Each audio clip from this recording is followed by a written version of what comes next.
ago. A NASA contingent was at the launch site in Baikonur and at the Russian Mission Control Center in Korolev, just outside Moscow, including one of our own broadcasting the launch on that historic day. Ignition. T-minus 10 seconds.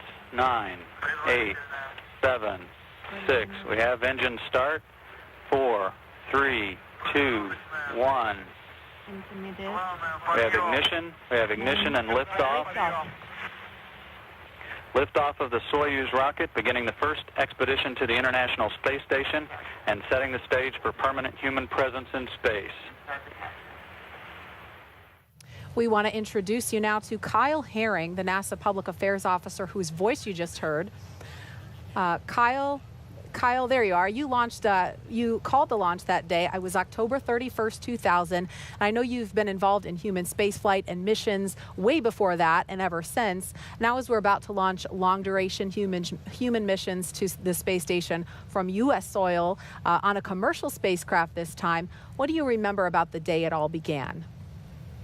20 years ago. It's hard to believe, actually. I remember almost everything about that day.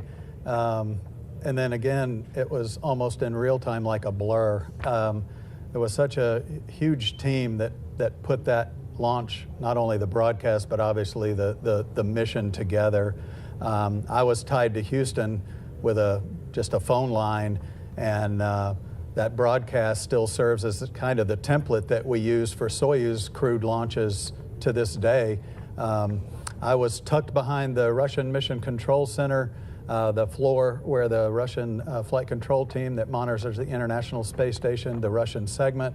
I was adjacent to a NASA support team called the Houston Support Group, which is a team of NASA Houston flight controllers with a flight director at the helm of that team as well.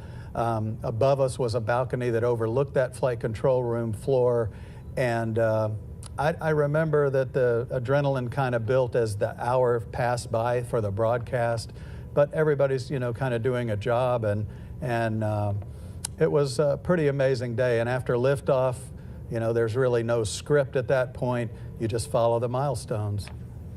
And Kyle, how does the accomplishment of Expedition 1 compare to what we're watching right now?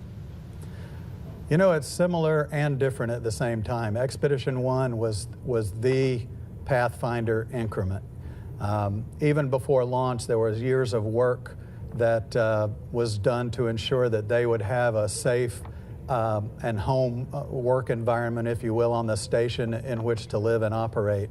After 136 days on the station, Expedition 1 handed to Expedition 2, which had arrived via a space shuttle flight, and that kind of established the template for all of the crew rotations and the augmentations that we've done for ISS increments, and it's been pretty much seamless ever since. And, by the way, the assembly continued around those folks while they continuously worked and lived on board the station at the same time. And Kyle, I just want to acknowledge we have NASA Administrator Jim Bridenstine and SpaceX leadership Gwen Shotwell in the room now to greet the crew, of course, from a safe distance and with their masks on as the crew prepares for walkout. But last question for you. You've been involved in commercial crew since the beginning of the program, and I know you also know these astronauts well. What's it like seeing them suit up, knowing that they will continue to carry the torch that was lit 20 years ago? Yeah, these four astronauts are very familiar to me. I've been at the Johnson Space Center with NASA for more than 33 years now. It's really rewarding to see their training and their hard work come to fruition. Everything that they have trained for makes today probably seem like another training day to them. I know that their adrenaline and their excitement builds the closer they get to the reality of heading out to that launch pad in just a short while. The commercial crew program was established for this moment. This flight puts the human aspect of the commercial spaceflight industry on display continuously, for the next 6 months while they're up there and even after that. Tonight, engineers that are here on the ground who made this day possible they're going to pause and enjoy this moment, and then they're going to put their heads back down and start continually working toward the next flights. So, you know, it's just going to keep building and building as we continue to rotate and augment these expeditions. You know, NASA enjoys and recognizes its history. The station's been built and sustained by what I kind of referred to as stepping stones and bridges. All the missions before and those since and those that are going to come will enable the research that's going to continue seamlessly on the International Space Station as NASA moves forward beyond low Earth orbit. All right, Kyle Herring, thank you so much for joining us. We appreciate your perspective. Thanks. We're going to turn our attention back to the room. We could see the NASA administrator and Gwen Shotwell of SpaceX. They're taking selfies with the crew in there. Nicole, I know you probably weren't taking selfies in the shuttle days. Technology's come a long way since Not then. that old. Well, we did selfies and you didn't know if you got it or not. Got it, okay. But this was a really special time because there are people in that room, like I mentioned before, that you want to share it with. We saw them doing pictures with all of the suit up team as well, and it's nice when the administrator and your leadership comes by to wish you on your way too. So I would also definitely be taking selfies Yes. with them if I were in that room for sure. Now we're about 15 minutes away from the crew walkout happening, but I just want to draw a little bit of attention to the preparations that are going on inside the capsule. While the crew members are donning their suits, we have what we call the advanced team. We heard a couple call outs for the advanced team a little while ago, but essentially the advanced team are the people that are now out at the pad doing things like opening that hatch. I did get confirmation that the side hatch is open. We wait as long as possible to do that so that we make sure that the environmental humidity, bugs out here in Florida, we want to keep all those environmental things out. So that side hatch is now open. And that advanced team is also doing stuff like making sure the cabin lights are on, making sure that the individual task lights that the astronauts can use during flight are functional, and yeah, making sure that the cabin is ready to go in preparation for the crew's arrival. And again,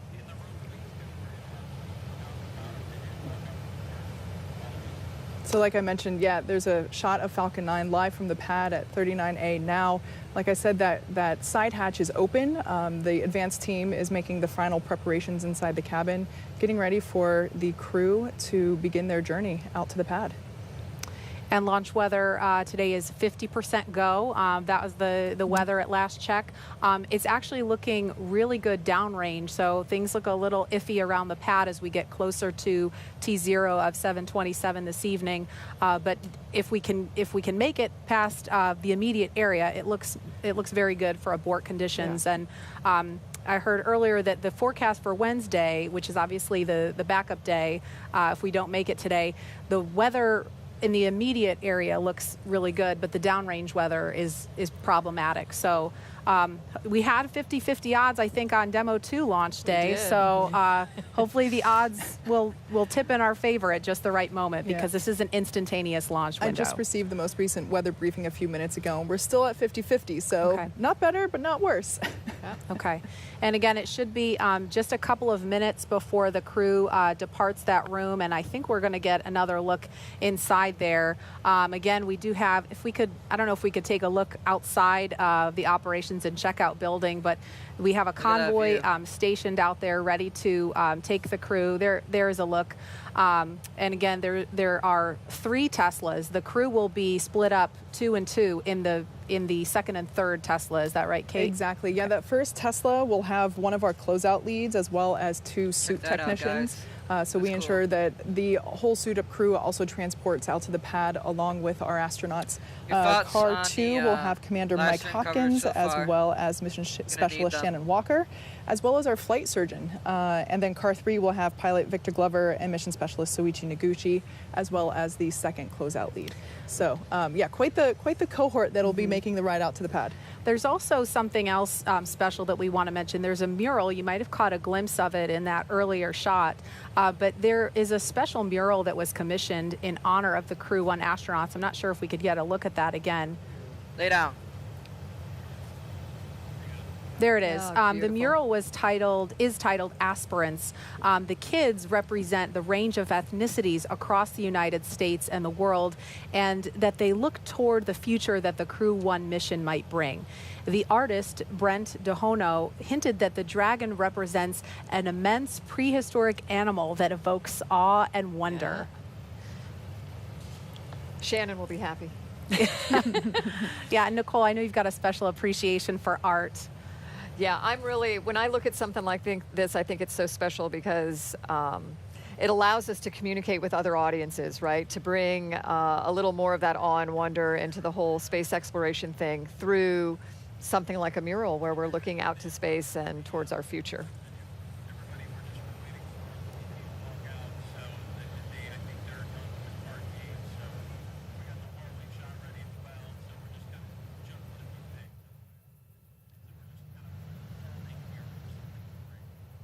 Of these traditions, and yeah, you know, the commander has to beat the chief of the astronaut office in a game of 21 before you can leave the room. So maybe that's what's holding them up. And we've got our resident social media guru here, Tahira Allen. Tahira, as we're waiting for the crew to walk out, what are folks talking about online? Thanks, Marie. So before I get into the conversation, I want to note there are already over 200,000 people tuning into this show right now across all of our social platforms. And I've been monitoring the conversation all week, looking at our hashtag Launch America, and that alone is up to 38,000 mentions. And here they come, walking down the hall. Everyone's looking quite peppy there. Yeah, so cool. They're looking for people. They're looking for the people that have helped them all along the way, too, and wanting to make eye contact. Yep.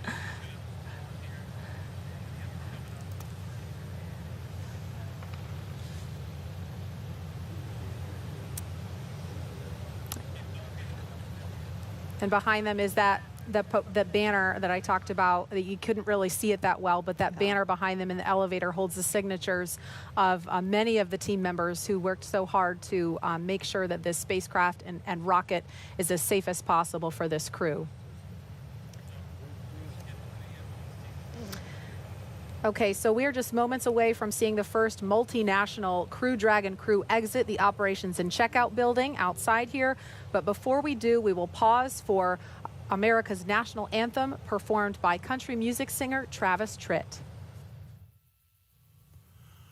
Oh, say, can you see by the dawn's early light what so proudly we hailed at the twilight's last gleaming, whose broad stripes and bright stars through the perilous fight o'er the ramparts we watched were so gallantly streaming, and the rocket's ragged glare, the bombs bursting in air, gave proof through the night that our flag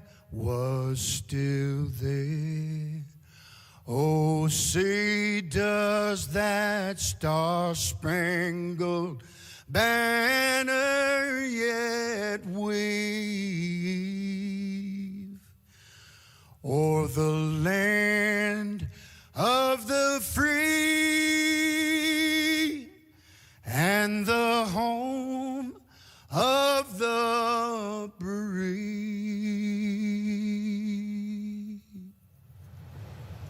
Special thanks to Travis Tritt for that beautiful rendition of America's national anthem.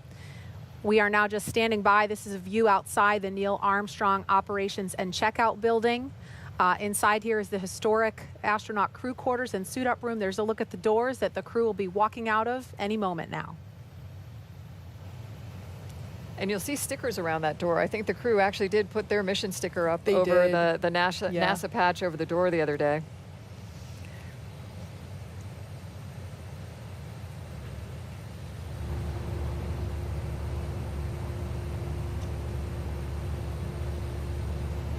As we zoom in there, you can see along the door frame even more stickers. I believe there's one sticker from every mission, but I did notice that there was just enough room to put the Crew One sticker up on. Oh, here they come. Here they come. The Crew One astronauts now beginning their journey to the launch pad ahead of this historic mission to the International Space Station.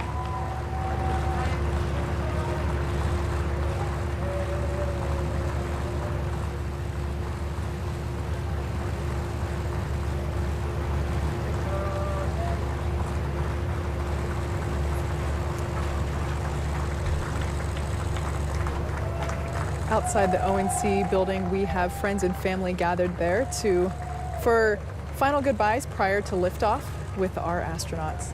And that's a very different thing to the shuttle days. The last time we saw our families would have been at what we call the wave across the ditch, you know, the day before launch. And typically for shuttle launches, you would have employees and, you know, people that would come out to wish us well. I think it's a very special thing that the crew's families get that up close and personal right before they get into the crew transport vehicles to the pad. You notice everyone keeping is a safe distance here, but that distance would be enforced regardless of whether COVID-19 was a factor in what's going on. That distance is maintained regardless. Like I mentioned before, there are 3 Teslas that will be taking our crew out.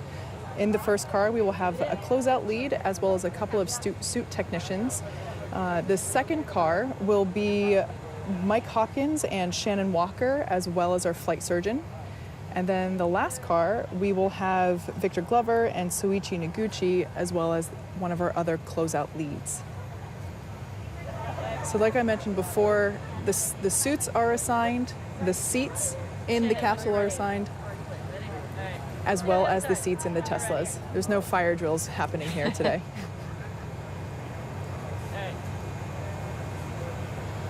Soichi. You can hear just some ambient conversations between the crew and their immediate families.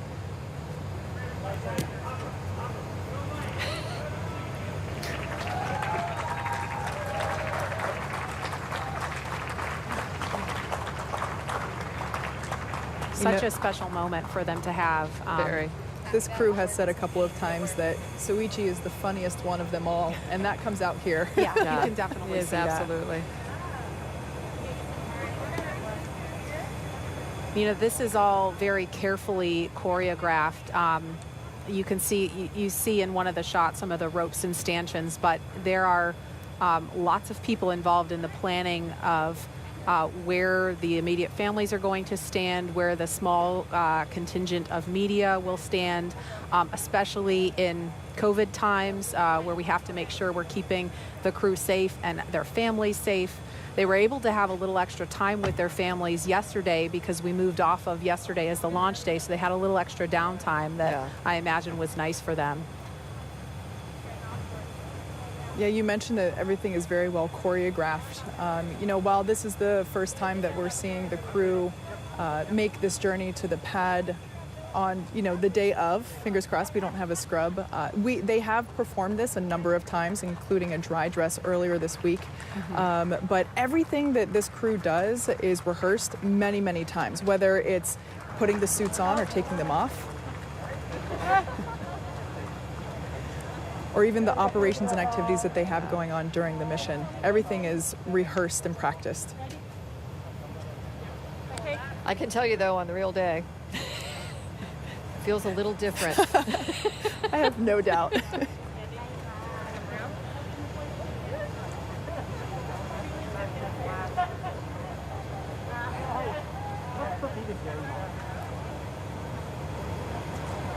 Immediate family members getting a chance to have another moment with the crew before they leave. And then you'll see some of the folks there in the blue flight suits. Those are astronauts from the astronaut office active that are working as crew support astronauts for the families and the crew members.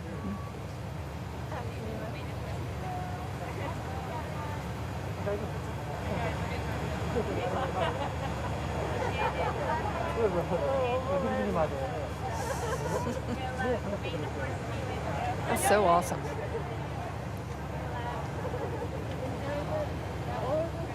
So I mentioned earlier that the Teslas that we utilized in our last crew mission, Demo 2, you can tell which Teslas those are because of the sticker in the lower passenger side front window.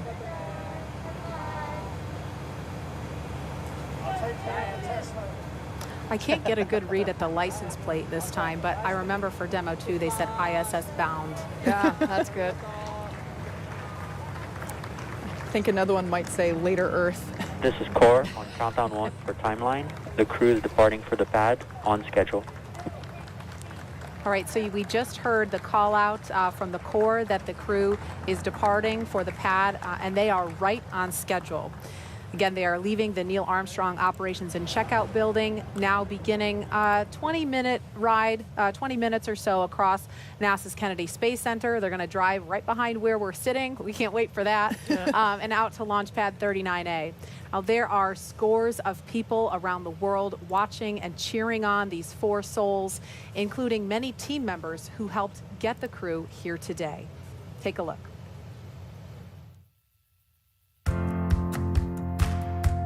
This is Stephanie Duncan and the Duncan family from the Commercial Crew program at the Johnson Space Center. NASA, SpaceX, Shannon, Victor, Mike, and our Nemo man, Soichi, you're all an inspiration to us adults and kids around the globe. From Texas to you, Godspeed, and let's launch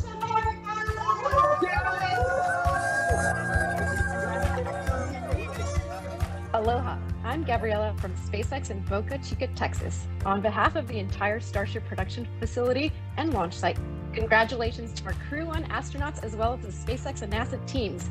Shannon, Victor, Mike, and Soichi, safe travels and best of luck. We hope you enjoy the journey to the International Space Station.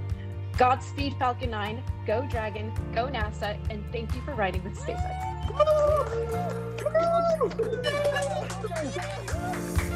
いつも一番難しいミッションが回ってきて挑戦をやめない野口さん、頑張ってください。日本中が応援してます。JAXA フライトディレクターの島村です。日本人初民間有人宇宙船に搭乗ということで、全国民が熱い思いで打ち上げの瞬間を待っています。野口さん、頑張ってください。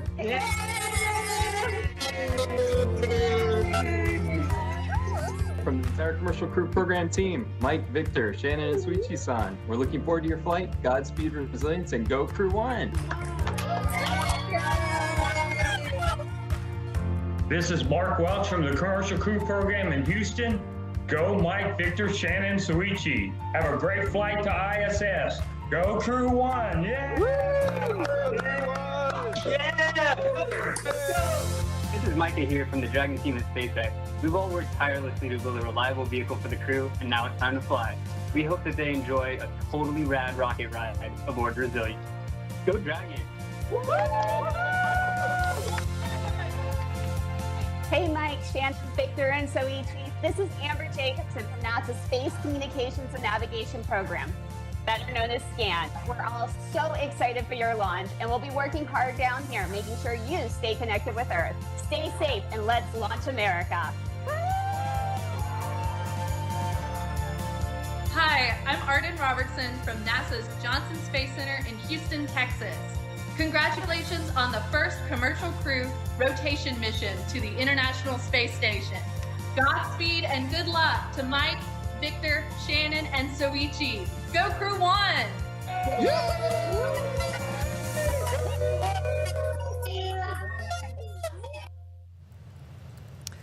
We love hearing from those team members. It was really great to get the JAXA team included in those messages.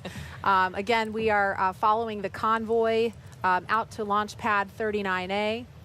And we understand that the crew has a ride-out playlist. We tried and tried, could not find out what that playlist was, so I think that's top secret. But we had some conversation amongst ourselves about what they might be listening to. My personal pick would be something from Queen.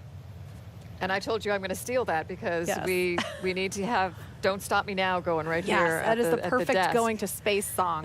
Mine would definitely be something by Daft Punk, you know, with the spacesuits looking like futuristic robot aliens. Yeah, I just have to go with Daft Punk for sure. And as we're watching the crew this is from we're calling it our chase car. The road is shut down in either direction for the convoy. So we are on the opposite side of the road with a camera, literally, so you can be along with the crew every step of the way. Tahira, I know we had to cut things short earlier, but I imagine there's been a lot of reaction to the things folks are seeing, and I'm sure you've got some thoughts on a playlist as well. Yeah, oh my goodness. So, I mean, the top sentiments that we're seeing online are just a lot of patriotism and well wishes for the crew. And that Ride Out playlist question is so fun. I think if I'm awesome enough to be an astronaut, I would definitely be playing Feeling Myself. But I think that's something that we should even pose to the public. So for those of you watching right now, head on over to NASA's Twitter, and we're going to get a question out to ask, what's one song you would absolutely have to have on your Ride Out playlist to the launch pad? Ladies, I'm very excited to see what comes in, so I'll keep you updated. So just real quick on that note, I just got notification of the playlist. Okay, we're all dying to know. What are they listening to right Shannon now? has great music. So like we mentioned before, they are in 2 different vehicles. They're on one playlist. We have songs like Alicia Keys, How It Feels to Fly, Phil Collins, In the Air Tonight, Eminem, Till I Collapse, Van Halen, Right Now. So like a pretty big that's mix. one of my favorites. Yes. And then in the other vehicle, Fly Away by Lenny Kravitz, Jump also by Van Halen, Uptown Funk from Bruno Mars. That's a good one. That's a good one. Yes. Those are all really good ones. I feel like folks are gonna, I don't know, can we make those the choices, Tahira? I'll let y'all know what comes in.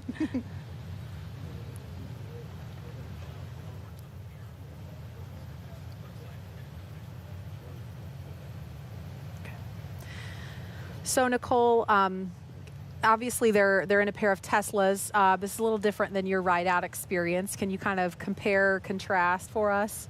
Well, we rode out in something called the Astrovan, which I thought was really cool too. You know, this silver sleek vehicle that was heading out to the pad. But I don't know. There's something about this ride. You're again. The word surreal comes to mind a lot. You know, you're thinking like, I'm in a vehicle that's driving to a launch pad to take me to space, and it's difficult to believe that could be happening. So I wonder, how did it feel any different the first time versus the second time? Because Victor is the first timer here, and the others, it's their second or even third. And there goes the helo that's leading the way. So that's our cue that the convoy is going to be passing by us pretty shortly. Looks like they're turning right now on NASA Causeway. Yep. Yeah, it's, I think just like launch, on your second time you think, ooh, been there, done that. You're gonna, but I'll tell you what, the adrenaline, the feeling is equally as excited on the second time too. Okay, I know you're all watching the convoy, and so are we. We're turning around in our chairs because it looks like, is that the first car? That's probably the lead vehicle there. I think we see the lead car going by, so we're all turned around in our seats so we can watch them in person. Yeah. So something that's really cool, well, I think, we can see in the background there, they're passing the Vehicle Assembly Building, or the VAB, a very famous building here at NASA. And I just think it's so cool that they're literally driving down the road where the shuttle and the Saturns used to come down on the crawler, down there on Crawler Causeway. And there we see them in front of the VAB now. Woohoo! Yeah.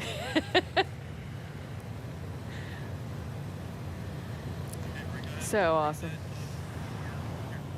All right, so as we're getting an awesome look right behind us of the crew passing by the press site here at Kennedy Space Center, among those of you following along on NASA TV and online are a very special group of folks, some who the crew might even recognize. Take a look. Hello, we are aerospace engineers from the University of Illinois, Mike Hopkins' alma mater. The University of Illinois family would like to wish Mike the very best on his launch and mission to the International Space Station. You're a huge inspiration to all of us. ILL!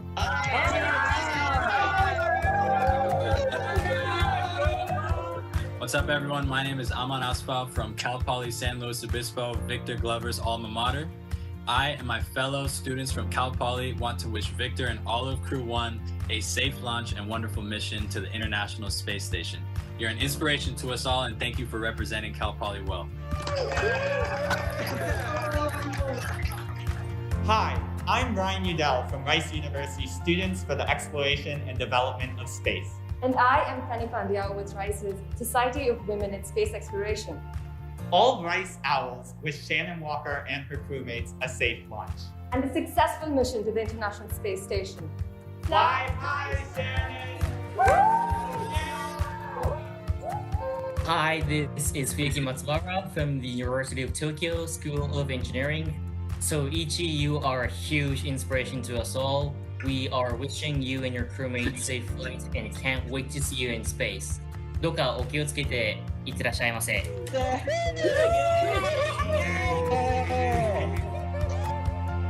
guys, it's me Ryan from Philadelphia, and today I'm gonna say have a safe trip. Go NASA, go SpaceX, go Crew 1.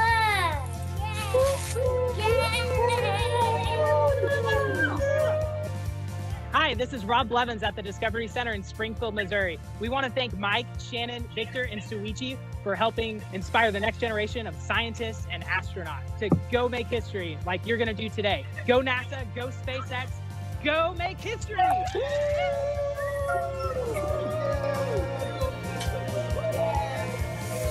Hi, everybody. I'm NASA astronaut Drew Feustel, and I'm here with my fellow astronauts to wish Crew 1 a successful and exciting ride to the International Space Station on the SpaceX Dragon. We're excited to see you launch in space. Congratulations to Mike Hopkins, Victor Glover, Shannon Walker, and Suichi Noguchi on this historic flight. We can't wait to see you in space. Go Crew 1! Yeah! Go Crew 1! All right, the crew is continuing to make their way to Launch Pad 39A. We're at T-minus 3 hours and 3 minutes. So in about 8 minutes or so, we should hear the announcement of the crew arriving at the pad. Loved hearing those shout outs from those folks. I think that little girl was my favorite. But Nicole, I know the first time you saw that video, you got to see a lot of familiar faces from the astronaut corps. Yeah, it's fun, you know. Like the other words I'll use a lot today are living vicariously. I can tell you every single one of the people in that picture were. It's pretty cool. And now with the eyes of so many around the world watching, the crew is nearing their next milestone. At this point, the convoy is approaching Pad 39A and entering what is known as the BDA, or Blast Danger Area. Before any pad technicians, engineers, or astronauts enter this area around the launch pad, the SpaceX and NASA teams have to do internal go, no-go polls to make sure everything is clear and it's safe to approach. This view that we have now, I just love it. This is the pad where humans went to the moon. This is Pad 39A, and originally built in the 1960s to support the Saturn V for the Apollo program. It was then upgraded to support the shuttle program.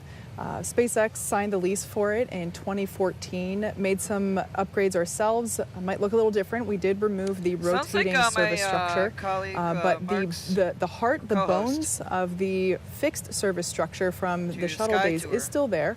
We made some modifications and safety improvements. You know, the salty air here can be quite corrosive, but as you know, something that is also a little different, the hangar that is built there allows us to do the integration much closer to the pad itself than in the shuttle and the shuttle and the Saturn V Apollo days. So it's really neat to see them. They're approaching now, driving up onto the pad, and I just love thinking about everything that has happened here and appreciate that we have the opportunity to continue human spaceflight from such a historic location.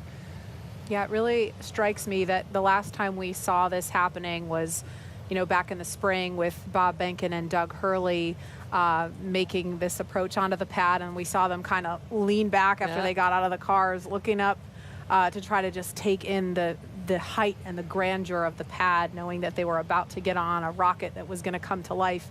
And now we have a full crew of 4, and it's just spectacular to know what is just around the corner for them. Mm-hmm. From their standpoint, standing out there on the pad, they have to look up about 70 meters, considering everything that's holding the rocket up.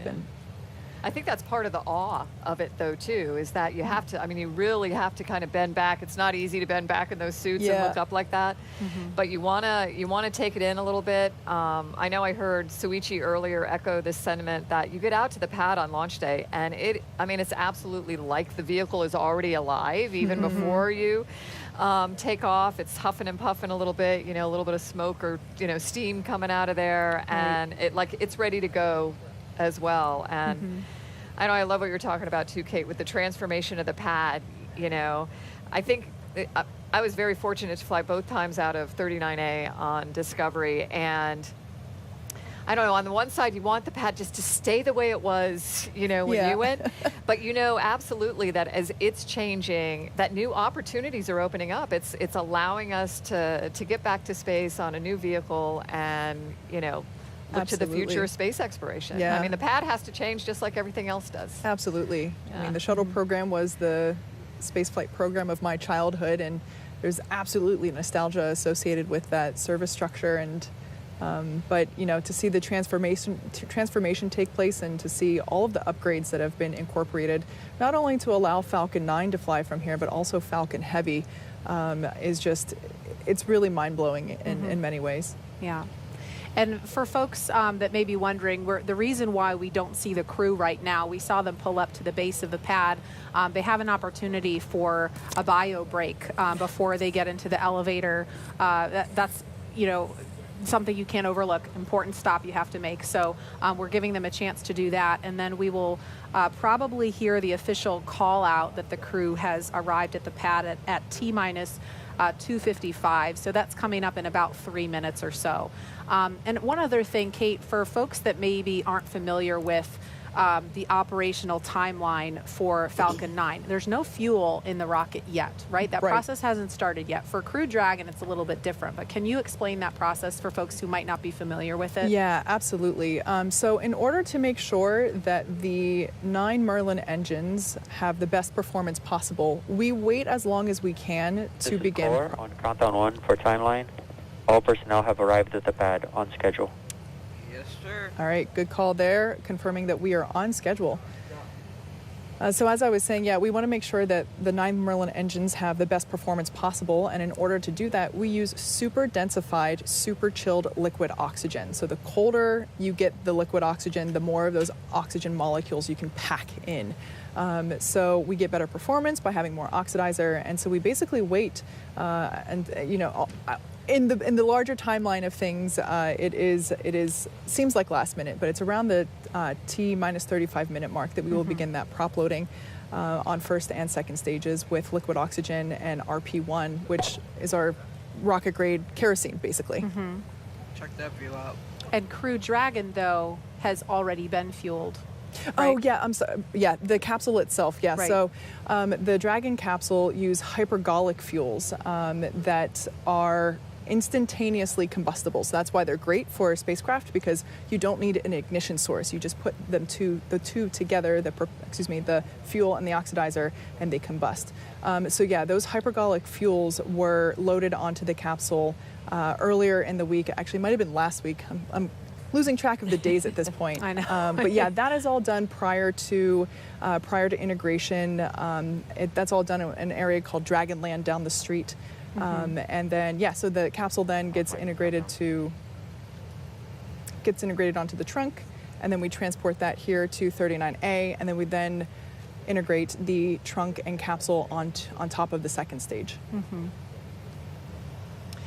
And we had what is called a dry dress rehearsal of this entire process without fueling the rocket. That's why it's called dry dress, because there's no fuel involved. But that happened on Thursday. So I'm mixing up my days like you, Kate. We all are. Today's Sunday, right? Yeah. So Thursday there was a dry dress rehearsal where they went through this whole process from...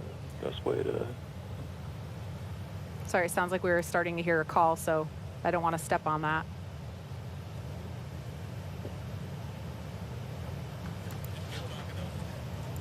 Okay, so to recap, we had a dry dress rehearsal on Thursday where the teams went through the entire process, starting in the suit up room of suit up, right up to the pad. They ingressed Dragon, closed the hatch, and then they simulated a scrub an hour or so before the simulated launch time. So that is the last opportunity. I think, Nicole, during the shuttle days, they called it the TCDT. Yep. And I can't remember what that stands for. Terminal countdown test. Yeah. There you go. Dry run. And how important is that final opportunity to do that before the real thing? I think it's really important, and over time we found it was so that we are continuing it now, right? There's something about having the team in that, I mean, really in that launch mode. Real vehicle at the pad, you know, shortly before the actual time is going to come to, you know, to run through these things, and to give the crew an opportunity, like you said, at about an hour before, to run through what it would be like if they needed to scrub and, you know, kind of that final countdown and get, you know, to their escape baskets or down to the base of the pad and out of harm's way. So just get your head kind of in the right place. Yep.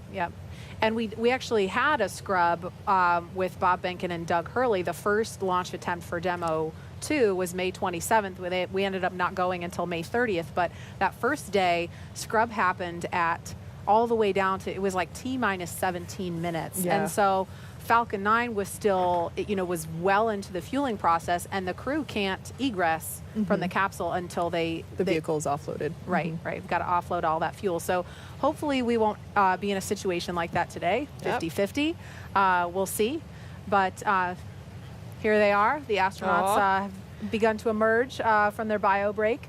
And I'm not sure which pair this is. I think that might be Victor and Soichi. You have better eyes than I do, Kate. I think that might be Shannon. Yeah, I think that's Shannon. I'm sorry, on the right. Shannon, yeah. Okay, Victor and Shannon. So they are getting inside the elevator. This is the same elevator Nicole's awing. Yes, it is. So I mentioned before that we have something called the advanced team. And when I learned about this... Okay, that's Mike and Shannon. When I learned about the advanced team, they are responsible for, like I said before, making sure the hatch is open, the cabin has communications and lights. They're also responsible for making sure that someone has the elevator keys. Yeah. Yeah, you can't just get in there. Yeah. You know, the devil's in the details. For sure. Now, when the astronauts ascend here, just as in the olden days, the levels of the tower are not marked 1, 2, 3, 4, and so on. They are marked by foot height. So they press the 255-foot button and ride to the top. Okay, and here's our first look at that level where they come out of the elevator. Now, they're going to make their way around because they have a handful of stairs to climb to get up to the level where the crew access arm is. That's that long suspended walkway. So here they go up the steps. Got to work for it. Yeah, right. Well, they've made it this far. What's a couple more steps? Oh, look how beautiful. It's been a long time since I've had the privilege of being up there and seeing that view up in person, but it is just, words don't do it justice. Yeah. Okay, so here's a view. You can see the NASA worm, and on the far end, that is where the phone is. Nicole, can you talk about the significance of the phone there? Yeah, and I think they've maintained the same original phone, like Yes. the big handset, and it was one last opportunity to, call your family before loading up into the vehicle. And I don't know, I love that NASA and now NASA and SpaceX have maintained these personal touches to the humans that are part of human spaceflight. I think it's really, really important that we do those kinds of things. And the one other thing that you'll notice are the white arrows pointing towards us on the camera, and that's not just for design. That there's a very Although there's it does look cool. It does look cool, but that they're very intentional. Okay, and so this will be Victor and Soichi. Yeah. Now approaching the pad. So Mike and Shannon got a head start. Victor and Soichi are making their way to the elevator now. I wonder if they're going to stop and they gotta strain, or maybe they've already done that to get a look up. Here they go. It's kind of like the pre-flight, right? The walk around your vehicle before you get in and fly. Yeah, I feel like this one carries a little more weight. Yeah. Yeah. Incredible. I really want to come up with a name for the move that they have to do when they turn and bend and look back. Yeah. It's the don't fall backwards move. Yeah. Yeah. Yeah. And you know, we're having a lot of fun here. We know the crew is having a blast. There they are. Again. I knew they were going to do it.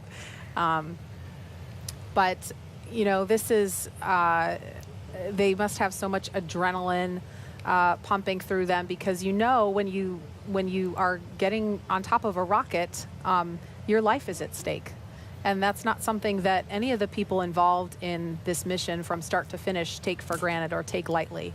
The folks who work on this program take that responsibility to heart. And like you said, Nicole, I mean, when you're talking about the relationships with the people in the suit up room, they have those relationships with people across the NASA and SpaceX teams. They walk the factory floor in Hawthorne, and the people that work this mission, they know the astronauts and they see them as their own family.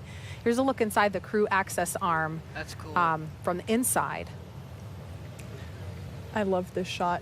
Yeah. You know, when this was being designed, it was definitely a forward-thinking design that we went with.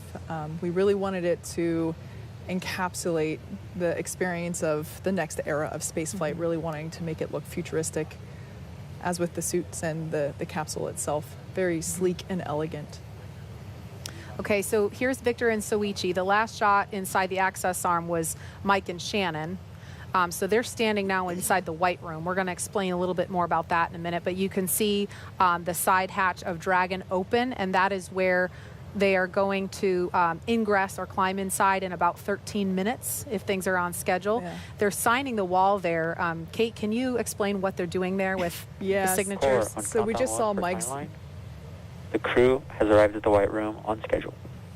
All right, good core call there. Just notifying everyone that the crew has arrived on time.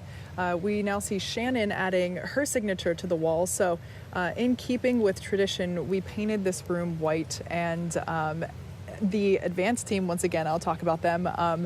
Part of their responsibility, also making sure that there's a Sharpie on hand so that crew members can add their names to our signature wall. Bob and Doug did this prior to their flight, and I love that this is really the last thing you do before you get in our spaceship. I just love that there's an opportunity, and I'm really looking forward to seeing the list of names grow over time. It's going to be spectacular to see. Well, you know, if everything goes as planned, we'll have the next group of 4 signing their names there in the spring with Crew 2. Mm-hmm. And on Crew 2, one of your crew members will be, you know, Megan MacArthur Bankin, wife of Bob, who flew DM2. You know, they are my definition of a power couple, and I'm here for it. I love it.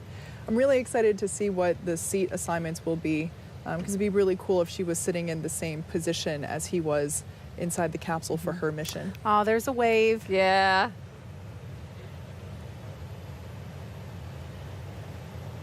This is so exciting for Soichi, and I know he has some extended family who couldn't be here in Florida for the launch, but hopefully they're getting the opportunity to watch from Japan. And I'm trying to think of what time it is there now. It's early Monday morning, so if they set their alarm clocks early enough, they'll have a chance to. Oh, I'm sure they are. Yeah. So I think at this point in time, Victor is making that last family phone call. Mm-hmm. And Kate, we started to talk about the arrows, and then hi. I feel like he's watching us. Well, you know, that's so awesome that he's doing that, because I think we had talked about this once before, where in the white room before, because with shuttle, we didn't have that like last meet and greet kind of thing at the ONC before getting in the vehicles. We knew the cameras were there, we knew our families were watching, and we would do like little secret hand signals to our spouses and kids. Okay. And they'd know it was coming. You couldn't say anything, but you could do the little love you thing. Sign language, yeah. But the arrows, I know you can't see them on the screen right now, but we've mentioned them a couple times. Those are for emergency egress. If for any reason the crew had to get out of the capsule, get out of the White Room, and get away from the pad in a hurry, that is the arrows that show them go this way, essentially. And you need something like that because, you know, depending on the situation, you might actually have some smoke or the water deluge system going. And so you tip your head down, you look at the floor, you grab each other and go. Yeah, and if we were to do a quick exit from the tower, we utilize basically baskets that are on zip lines and they slide down the wire to safety. And you can see on your screen the crew beginning the ingress process already. So our timeline has this happening at T-minus 2 hours and 35 minutes. So it looks like they may just be starting that a little bit early. There are, of course, 4 astronauts who have to ingress. So this doesn't happen in an instant. It's a process, but obviously that process has begun. So we see some of the suit technicians there assisting them to get into their seat, making sure that the boots are able to lock into position on the footrest appropriately, making sure once again that all the zippers are in the right place, and making sure that we're able to do all the checkouts necessary, both in terms of environmental controls, but also communication audio as well. And I wasn't sure, do we have Mike and Shannon already inside? Okay, Yeah, so they're Mike and both in Shannon there. are already inside, and Victor and Soichi have not made their way into the White Room yet. They're finishing up their phone calls.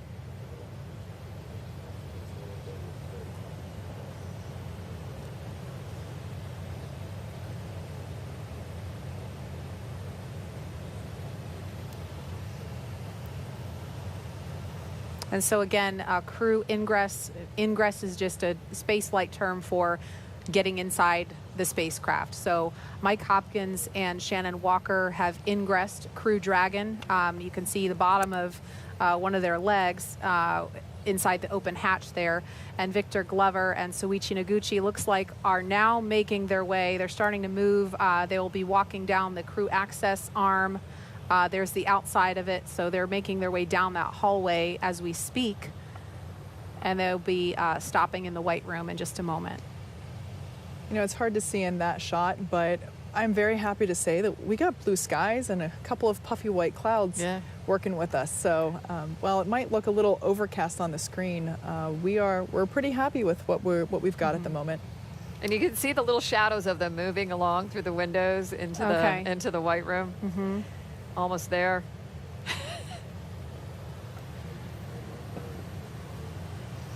Okay, there they are. So this is, again, a look inside the White Room. It's not a very big space. It's pretty tight, but that's by design.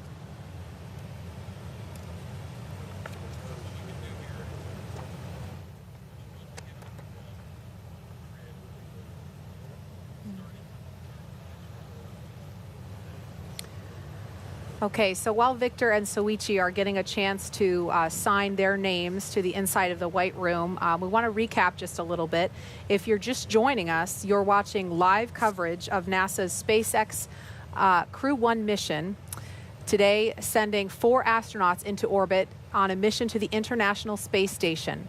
NASA astronauts Victor Glover, Mike Hopkins, Shannon Walker, and Soichi Noguchi are flying on a 6-month mission to the International Space Station. Good afternoon and welcome to Kennedy Space Center in Florida. I'm Marie Lewis, Public Affairs Officer for NASA. And I'm Kate Tice, Senior Certification Engineer at SpaceX. Happy to be bringing you live coverage of the Crew 1 mission from Kennedy Space Center. Joining us is retired NASA astronaut Nicole Stott, who has flown twice on the shuttle, so pretty exciting to have you here with us. Thank you. Yeah, absolutely. Very nice to be here today with you ladies. And again, the crew has already arrived at Pad 39A, where a Falcon 9 will lift off from 7:27 p.m. Eastern, and Victor Glover and Soichi Noguchi are standing inside the White Room. Mike Hopkins and Shannon Walker are already inside Crew Dragon. Yeah, so it looks like we're fitting up the earpieces now and just doing a couple final checks. They have ascended the tall structure next to the rocket, known as the fixed service structure, and they've walked down that futuristic-looking corridor known as the crew access arm. And so now they are about halfway through the process of boarding Dragon, so it looks like possibly a little bit ahead of schedule. Our crew members, they're making their final stop. Again, this is the White Room, and the White Room is this small space at the end of the crew access arm that provides entry into Crew Dragon. And as Kate mentioned earlier, this is the last place the crew will be on Earth before stepping into the spacecraft for their ride to the International Space Station. Yeah, like I mentioned before, the term White Room it has a little bit of history. It was first used during the NASA Gemini missions, where the room right before entering into the spacecraft was painted white. So we love traditions, and we've continued this one by painting ours white as well. Like Marie said, it is a pretty small area, and it has just enough room for the crew and a couple of ground support members to allow them to complete late cargo load at T-minus 24 hours. And then, of course, what we were just witnessing, crew ingress, running a little bit ahead of schedule at T-minus 39 minutes, 2 hours and 39 minutes. And ingress is how we refer to boarding on top of Crew Dragon. Now, inside the White Room where we're looking, there is a movable platform that gets extended out to the capsule, and that helps bridge the gap between the crew access arm and the Dragon side hatch. And this allows for easy entry into the spacecraft. As you might expect, it's environmentally controlled so that the Dragon side hatch can be opened while at the same time keeping dust, dirt, that nasty Florida humidity out of the capsule to make sure it is just in pristine condition for the crew. There is also a large seal that gets inflated and compressed against the capsule to make sure that we can maintain these clean environments. Yeah, so this is all really exciting to watch. Like I mentioned, you saw them take part in that tradition that we've mentioned a couple of times and it began with our Demo 2 crew of NASA astronauts Bob Behnken and Doug Hurley. They signed the wall of the room to mark that they are now part of the select few who will have launched after leaving this room. So the White Room also has lots of other tools that are utilized in order to open the side hatch and complete crew ingress, as well as allowing them to prepare for any contingency or emergency that might be encountered. So as we're waiting for our last crew member to hop inside Crew Dragon, let's check back in with Jesse and Leah back at SpaceX headquarters in Hawthorne, California. How's it going over there, Jesse?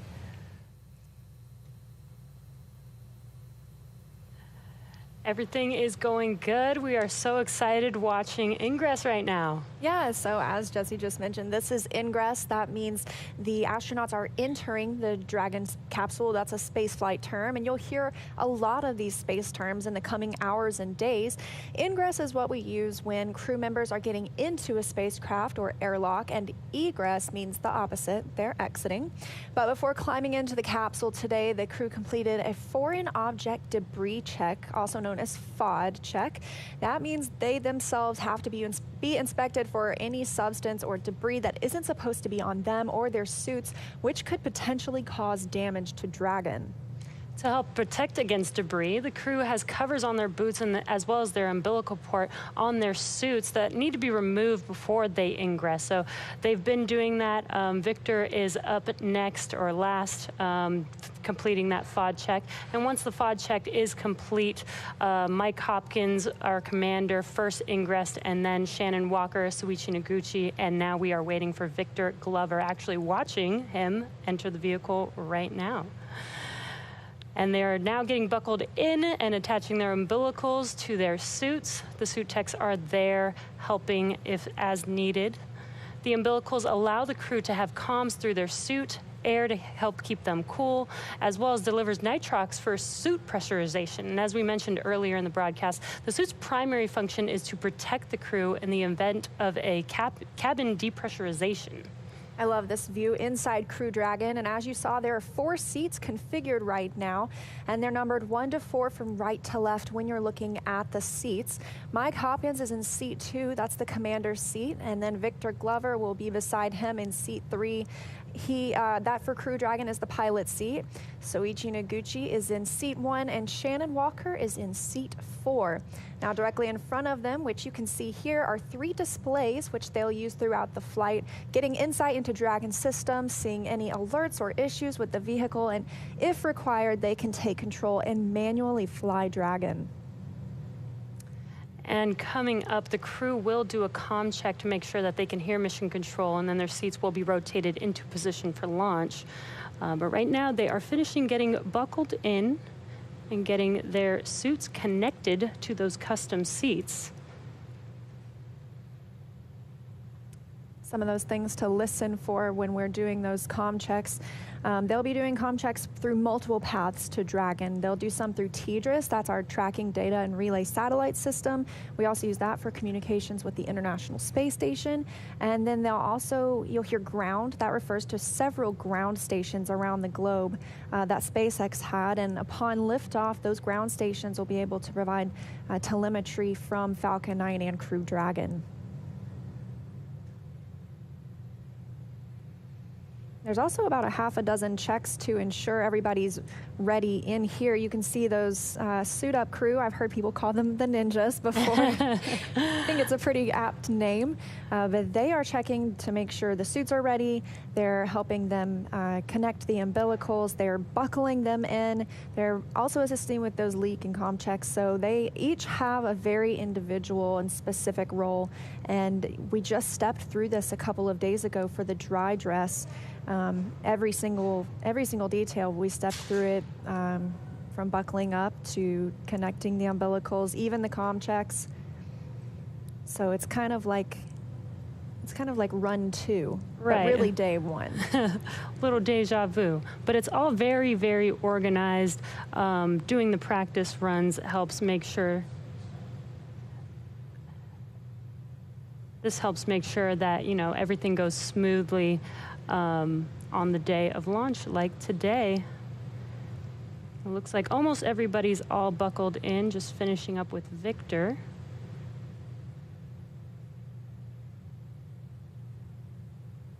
Comm check should occur once everybody's already buckled in, so.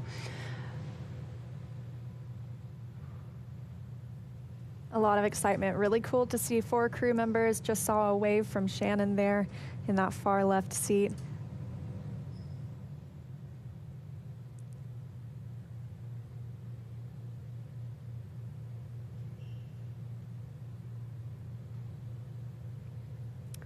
All right, well, let's check in with John Innsbrucker for the latest with the health of both vehicles.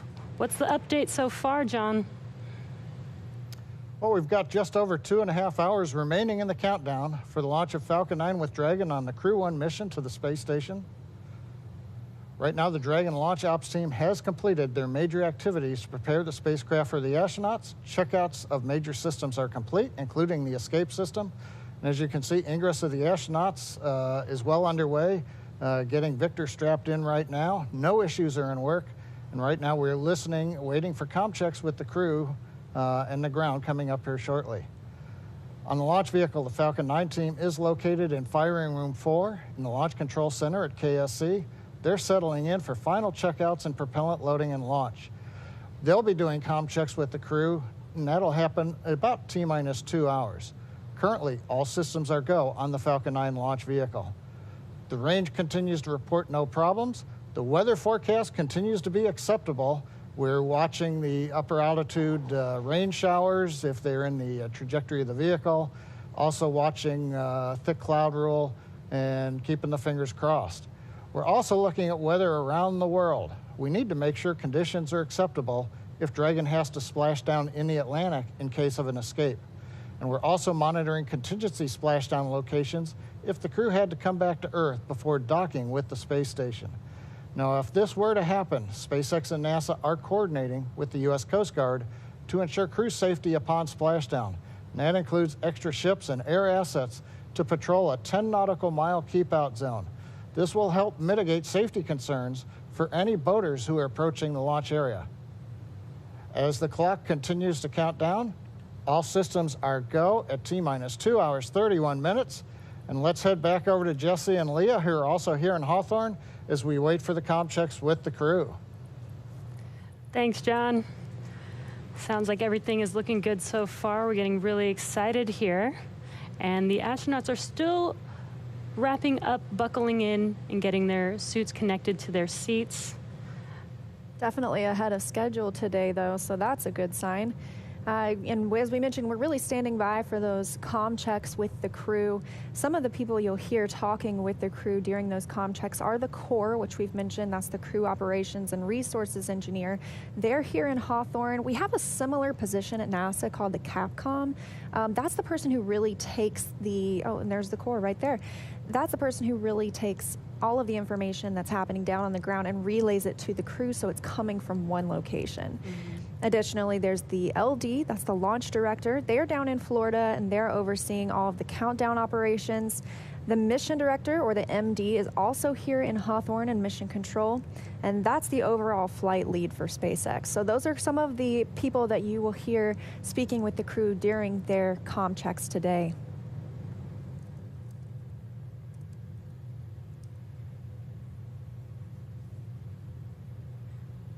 Once they're all finished getting buckled in, those seats will also rotate into launch position. Right now, it does look like they're a little further away from those display panels, but once they rotate backwards, those display panels will be right in front of them and easy to access. Just under 2.5 hours now, too, before we launch today. As John and I mentioned, weather's still looking good. Just a little bit about the vehicle they're on itself. Crew Dragon and its trunk are about 27 feet tall. That's from the tip of the nose cone to the base of the trunk.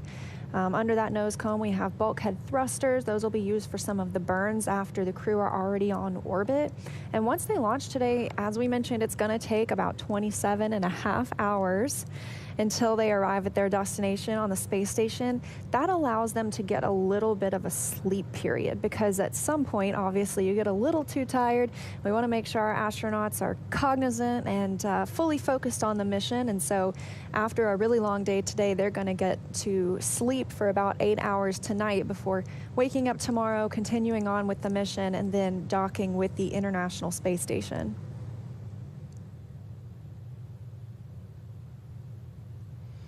And again, we are standing by for those comm checks.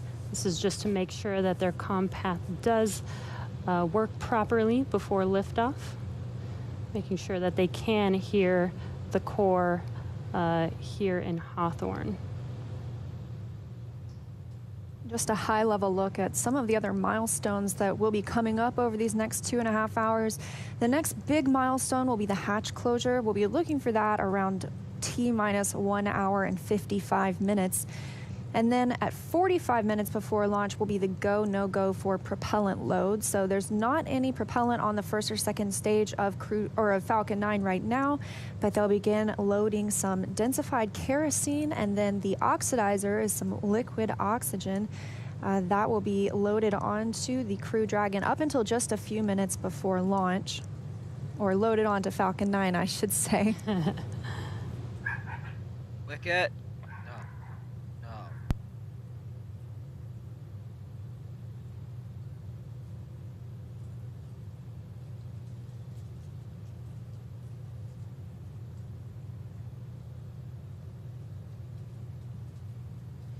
And again, we are still waiting for those comm checks. Looks like the crew is almost done getting all strapped in, their suits connected to their custom seats.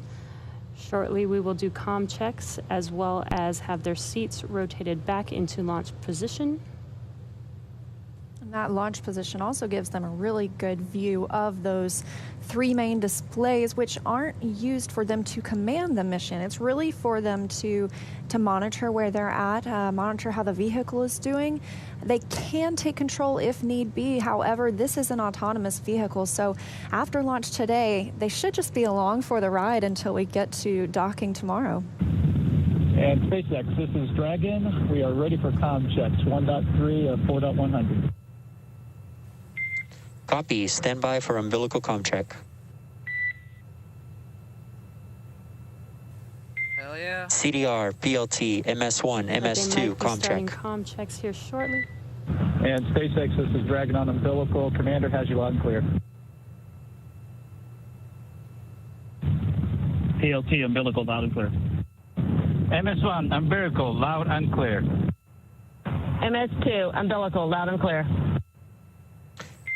And core, copy. 4 good comm checks, loud and clear. Umbilical comm check complete. Stand by for ground station comm check.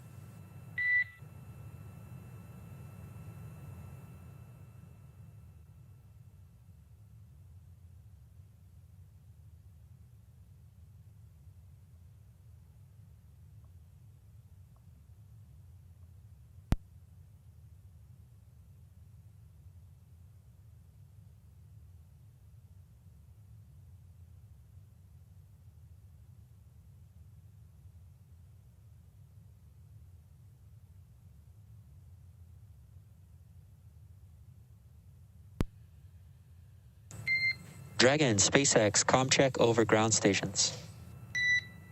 And SpaceX, this is Dragon. Have you loud and clear on ground station. And core, I've got you loud and clear. Ground station comm check complete. Stand by for TDRS comm check.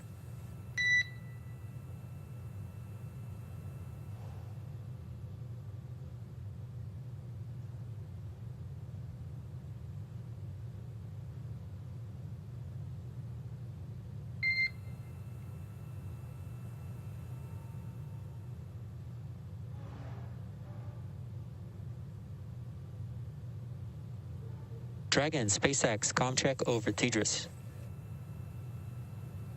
And SpaceX, this is Dragon. Have you loud and clear over TDRS. Copy, have you loud and clear as well. TDRS comm check complete. Stand by for comm checks with MD and LD in the launch configuration.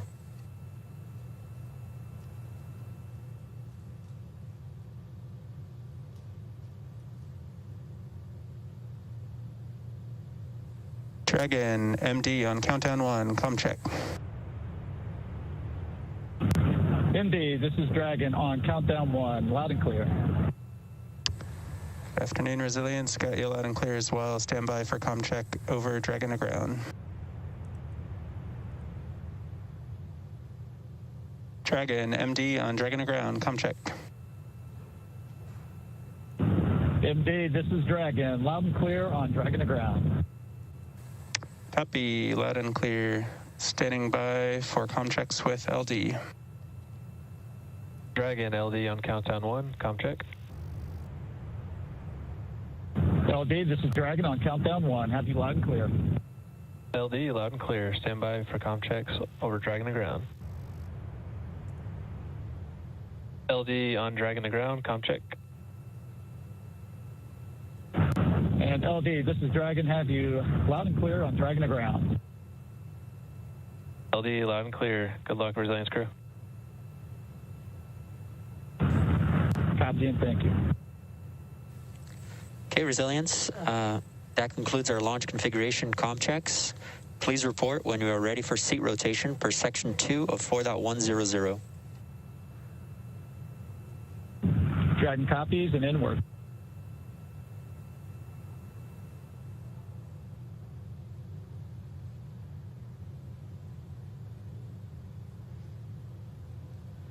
And sounds like we just completed comm checks. Sounds like everything is good to go. So we're going to head back over to KSC with Marie. Thanks, Jesse.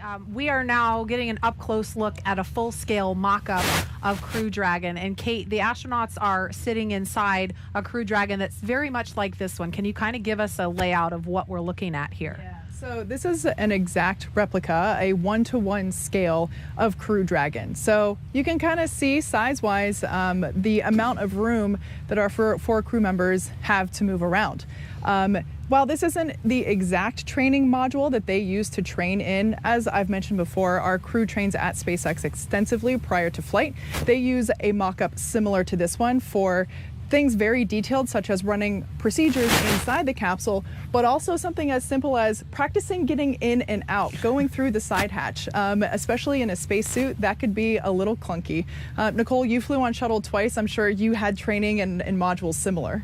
We did, and you know what's really exciting for crew members is once you start doing a lot of training in the mock-ups, you know you're close to flying in space. So you really get excited about that.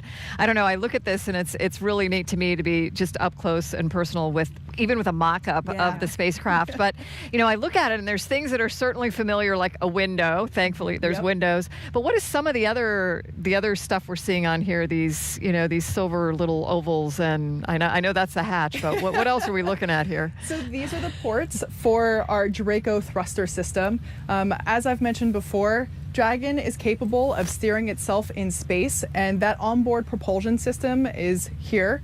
These are the Draco thruster ports that are utilized during in-flight and orbit maneuvers. Over here on the side, we have the Super Draco system, which is basically a super-powered high-flow system, and those are only utilized in an abort scenario. So we talked a little bit about escape procedures. Those Super Dracos will not be firing on a nominal day, but they're important to have, as you know, they give the crew a path to safety if necessary. And we just heard the call for seat rotation. So that means that the crew, their seats are being rotated into position for launch.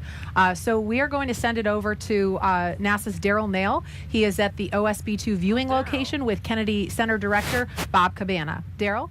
Right, thank you, Marie, and thank you for the tour of the Dragon space capsule. And I am here with Bob Cabana, director of the Kennedy Space Center. Thanks for being here, Bob. And this is the Kennedy interview desk, and we are in the shadow of a little bit of cool hardware ourselves, the vehicle assembly building, which looks outstanding. Doesn't it? It's got a new, we touched it up a little. We repainted the flag and NASA meatball and the sides of it. We got it all spiffed up for this history-making day. Excellent. You know, it's another great day at the Kennedy Space Center, America's premier multi-user spaceport. We're making history. You like to talk about that.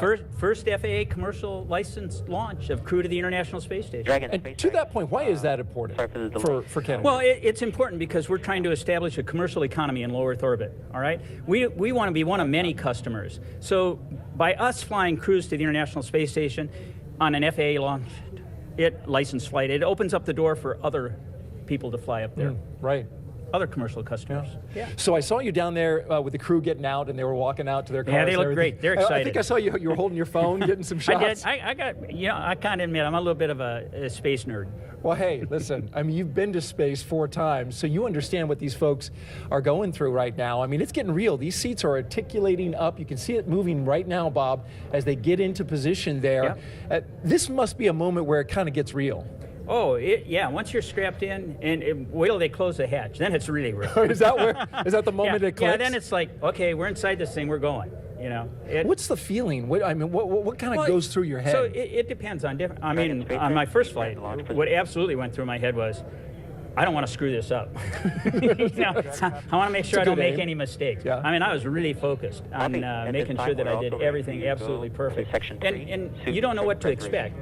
First off, no simulator on Earth can prepare you for what it's like to ride a rocket into space. I mean, you practice everything, but man, it just gets up and goes. That acceleration, that force pushing you back in the seat, it's something else. And so not knowing what that's going to be like, there's a little bit of anticipation. You know, when you go a second and third time, then you got a little more idea of what to expect, and you can relax a little bit more. But so there's anticipation of what is this going to be like? What is this going to feel like? And you would think there's some nerves there, right, just naturally in this moment. But these 4 astronauts, they also ate extremely well. So I hope that the nerves don't get them too much. They ate well because they were at the astronaut crew quarters. You've been hosting them for the past week. Sure. And tell me about what they got to eat. Like anything they wanted. That's great. On the menu, whatever you want. I heard like New York strip steak, basmati rice. Yeah, whatever. There was some dressing thrown in. Yeah. No, life in crew quarters is good. Yeah. With there's one crew. We used to have a motto in crew quarters: eat till you're sleepy and sleep till it's time you're hungry. That's a good way to leave. I'm surprised you can get them out there to get on the rocket with that kind of living. So that's why you don't want to spend too much time in crew quarters. No, but we do a great job protecting our astronauts from keeping them healthy. But you know, it's not about it's just amazing what we do. You know, I would trade places with any one of them in a heartbeat. I'm really proud of these guys, and I'm proud of what we've accomplished as a nation to have this commercial crew program. Kathy Leaders and her team have just done an outstanding job getting Bob and Doug Hurley up there and home safely, paving the way for this first flight under contract with SpaceX. Yeah. You know, this is the future, and we want to get Boeing flying too. They're right over here building the CST-100. We got to have them have a successful flight so that we have dissimilar redundancy so that we can get crews to and from the International Space Station. Their test launch right around the corner next year in 2021. Bob Cabana, thanks so much for being here. Appreciate your insight as always. Bob Thanks for having me, Daryl. Flew into space 4 times, folks. So between me and him, we have 4 flights into space. There you go. We'll send it back to you guys. Tahira.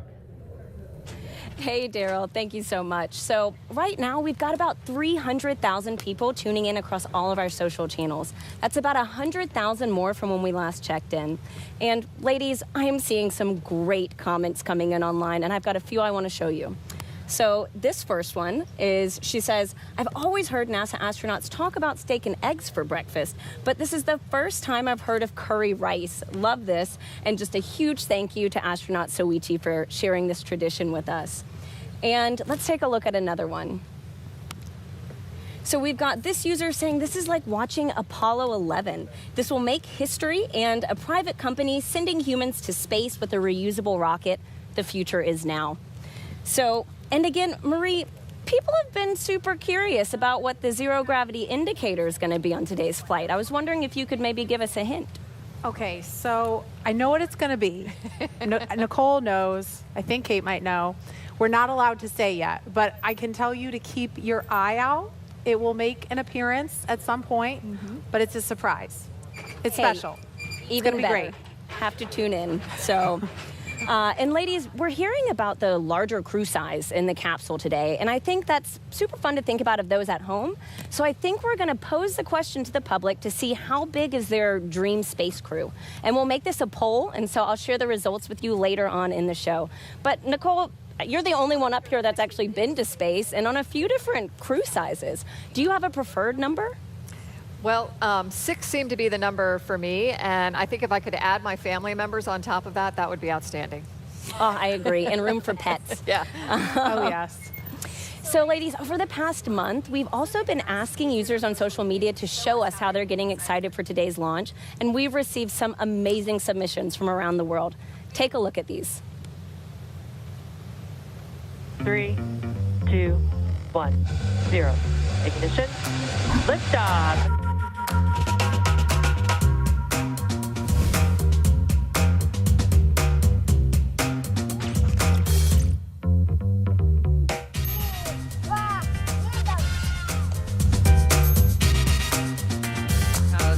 And SpaceX Crystal Dragon, you show a nominally check.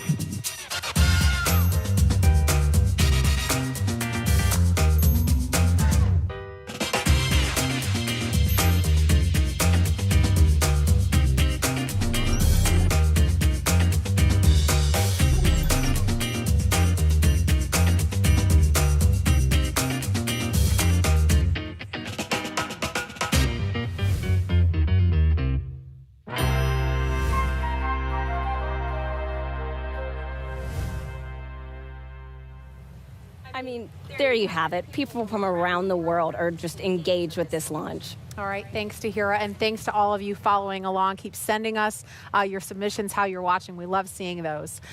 So we had seat rotation and comm checks, and we want to learn a little bit more about the crew before we get into hatch closure.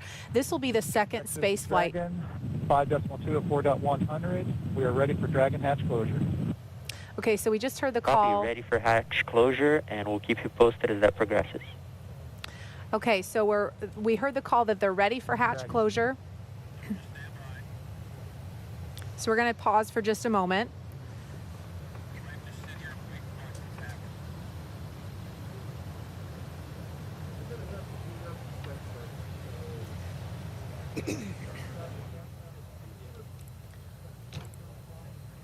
So if you've been following along, we actually heard the call out and saw seat rotation happen just, I think it was a couple of minutes earlier than we had on our timeline.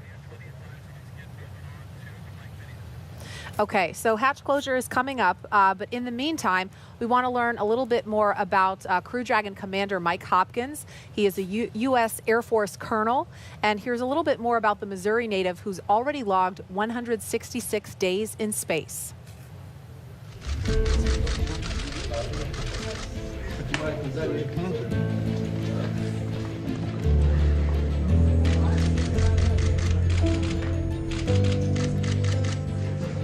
Sitting on the launch pad is definitely a moment that you're always thinking about, right? That's one of the more critical phases of the flight, as you can imagine. You're very focused in, right? It can be a very emotional time. You're kind of pinching yourself because it's hard to believe that you're finally there. Born in Lebanon, Missouri, he is an Air Force colonel and a flight test engineer. He was selected as an astronaut in 2009. He spent 166 days on the International Space Station, introducing NASA astronaut Mike Hopkins.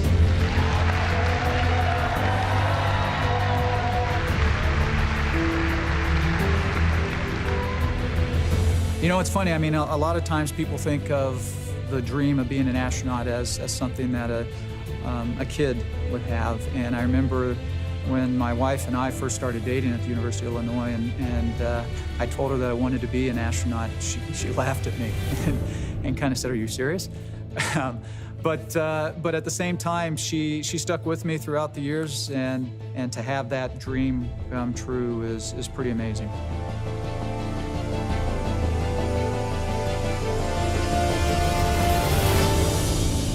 That is really cool how they did that effects with the logo. Like My role on the Crew Dragon itself, as part of Crew 1, is the commander of the vehicle. We'll be launching to the International Space Station, and we're going to be doing a long-duration mission, a standard long-duration mission. One of the nice things about being on board the International Space Station is you have a lot of connectivity, believe it or not, with your family. And so I was able to call just about every day. My family means everything to me. It is the most important part of my life. My wife, Julie, my son, Ryan, my son, Lucas, they are just such a huge part of this whole endeavor. You know, without family, it just wouldn't be as meaningful. The partnership that we have right now with SpaceX, it's pretty powerful. They bring a lot to the table. NASA brings a lot to the table. We've got a ton of experience in human spaceflight.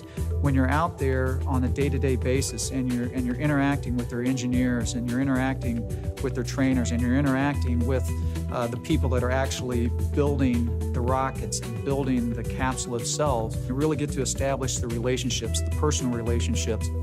It's not just about the astronauts that are on board, but it's about the entire team at NASA and SpaceX that it's taken to launch this Crew 1 vehicle, and we couldn't do our job without them.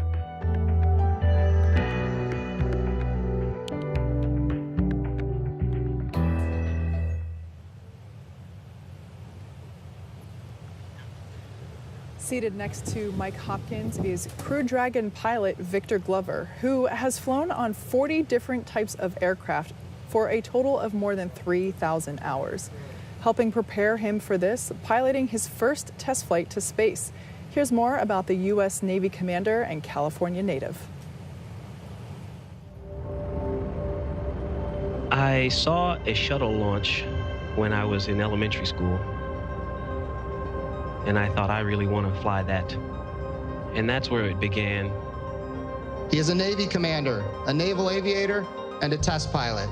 He was selected as an astronaut in 2013. This is his first space flight, introducing NASA astronaut Victor Glover.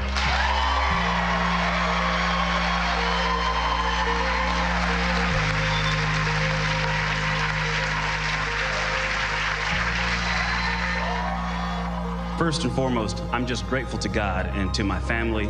To work and live in space is just a humbling and amazing blessing in and of itself. This is a test pilot's dream. Flying has been such an important part of my professional life, and I love to do it. 64,000 feet, that's the highest up I've ever been above the ground.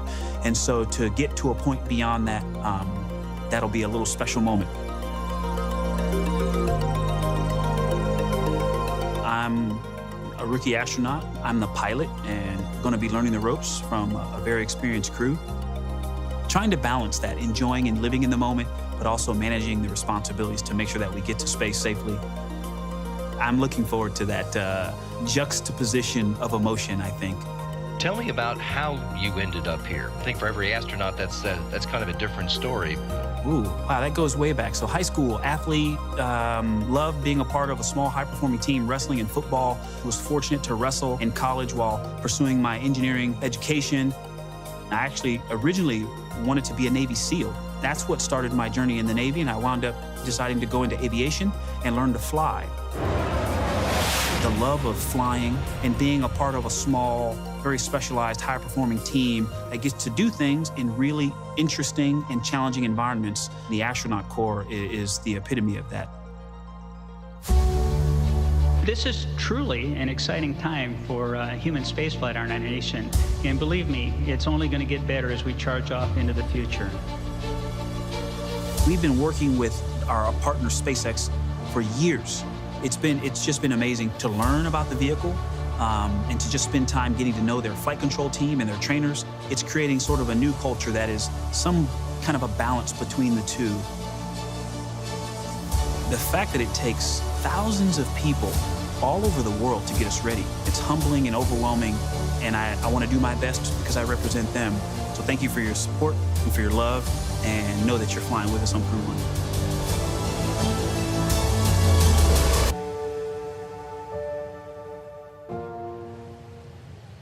Okay, so while we were in that video, we saw the hatch close. We have not heard the confirmation of the hatch close. We're not expecting that until T-minus 1 hour and 55 minutes. So we're still almost 10 minutes away from that. But even though the hatch appears to be closed, there's a process to completing this and making sure that it's sealed and there's no leaking. So Kate, can you kind of explain what the crew is doing now during this hatch closure process? Yeah, for sure. So like Marie said, it's not quite as simple as closing your car door. Of course, they're having to make sure that everything is in place. There will actually be a seal that is inflated to ensure that all of basically that it is watertight. If it's watertight, it'll get to space. So we see the crew, the closeout techs, the suit techs, all there in their numbered uniforms, going through the steps. You can see the tablets in their hands. Those are our electronic procedures, or e-procedures, and they are essentially stepping through each one to make sure that, and giving verbal cues saying that is complete, we are good, and we're basically just counting through the process step by step, getting closer to launch time, which at this point we're just a mere 2 hours and 3 minutes away from. Nicole, what was it like when you were sitting inside the space shuttle when that moment when, you know, that last door to the outside closed? You know, I think it's like all the steps we've been talking along the way. It's another one of those, wow, this could be real today steps. And that is certainly one that makes you think it's going to happen. You're at that point, you know, the closeout crew is getting ready to depart the pad shortly, and you know that you're going to be out there on your own with your crew waiting to go. Mm-hmm.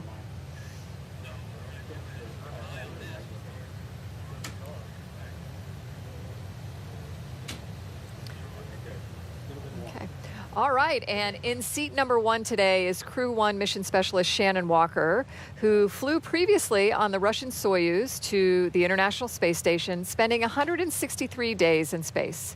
Here's more on Dr. Walker, who will be the first woman to fly on a commercial orbital spacecraft.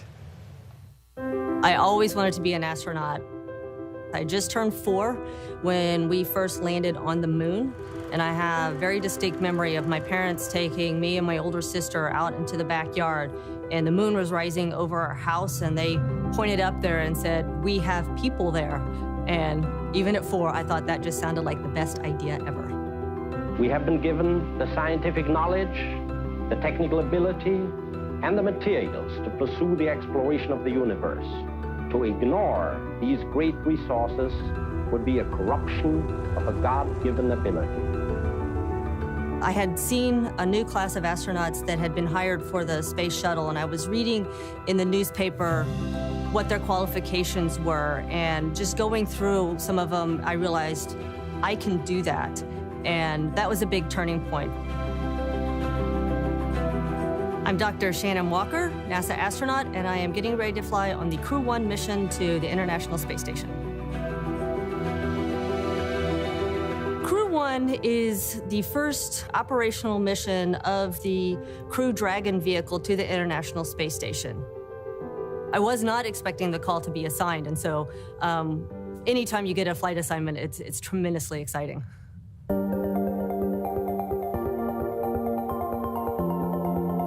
I spent 6 months on the station previously in 2010, and I am so looking forward to getting back there and having another 6 months on the space station. There are so many things that you could do on station. What I like about it is every day really is different. You get up and you may be doing a biological experiment one day, you may be doing maintenance on equipment the next day, and then the day following that, you'll be doing some sort of experiment in chemistry. What I have found being part of the International Space Station program, and not just Russia, but our colleagues in Japan and Europe and Canada, is that underneath it all, we all have the same goals and we all have the same passions. The Dragon spacecraft represents to me is just a continuing evolution of better computing power that's evolved over the years and different ways that the crew can interact with the spacecraft. SpaceX is a very interesting company. There are so many young people. I always imagine it to be like it was in the early Apollo days at NASA, with so many young engineers so passionate about what they are doing. The important thing is we both have learned from each other, and now we've got a very strong bond on what we want to accomplish and how we need to accomplish it together.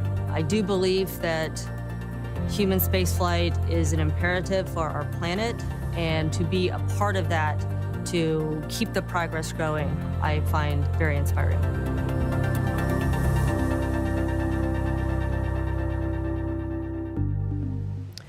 Crew 1 mission specialist Soichi Noguchi has spent 177 days in space, and this will be his third mission in an orbital spacecraft. Here's more on the first international partner to fly aboard Crew Dragon.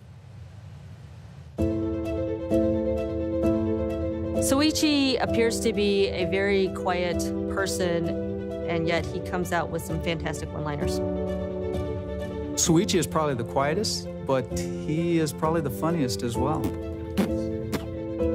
Earlier, I used the word dignified to describe him, but his humor is very dry and subtle, but it is extremely witty, and it just makes it that much more funny. Konnichiwa. My name is Soichi Noguchi. I am Mission Specialist 1 on Crew 1 mission to International Space Station. Well, my mission will be help support commander and the pilot on Crew Dragon. And of course, once I arrive on the space station, I'll be a board engineer and do lots of science and maintenance and spacewalks, robotics, all kinds of work. I'm really fortunate enough to have a good crew member. And obviously, we have a lot of a different background, and the diversity definitely gives us a great rigidity to our crew. I wanted to be an astronaut for a long time. High school days, I watched the shuttle launch. I studied aerodynamics and aerospace engineering. When I turned 30, Japanese Space Agency started recruiting another astronaut class. I was fortunate enough to be selected and sent immediately to Johnson Space Center. My first flight was 2005. That was on the Space Shuttle Discovery, STS-114. And the next flight was 2009. That was on the Russian Soyuz. The vehicle is definitely like living creature. All the pipes, all the pipelines are alive.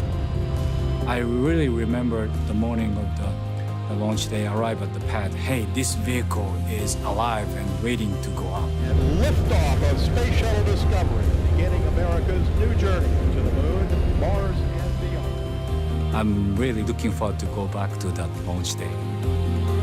The Crew 1 is the first operational spaceflight after the certification given by NASA.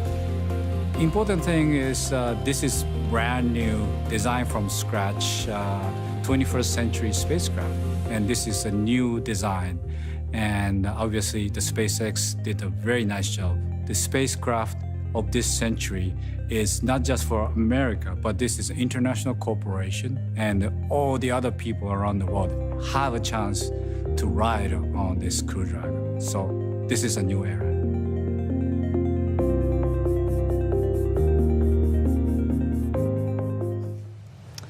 Okay, we're looking live now inside the White Room.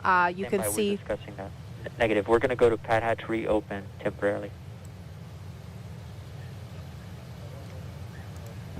Okay, so it sounds like they may be reopening the hatch. We're going to listen in to see if we can hear any more chatter about that.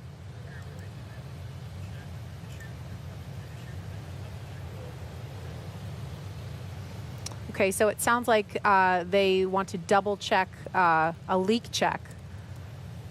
So we may see that hatch reopen momentarily.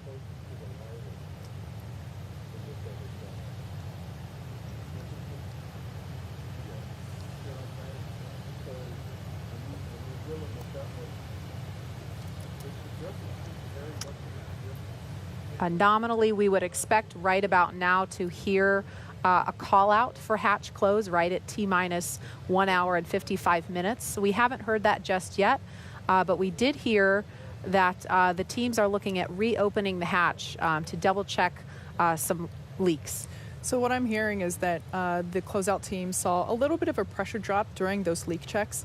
So like I mentioned before, it's not like closing a door, right? Or it's not closing the door to your car. The door closes. They check the environments inside the capsule, make sure we're good. Then they perform a leak check again, essentially making sure that the cabin and the door are able to maintain pressure and environments. So something like this, if they have to reopen it, it might just be they have to reposition a seal. So we're considered a minor issue at the moment, but it might be as simple as allowing us to open the hatch, check the seals and the latch mechanism, and then able to reclose it.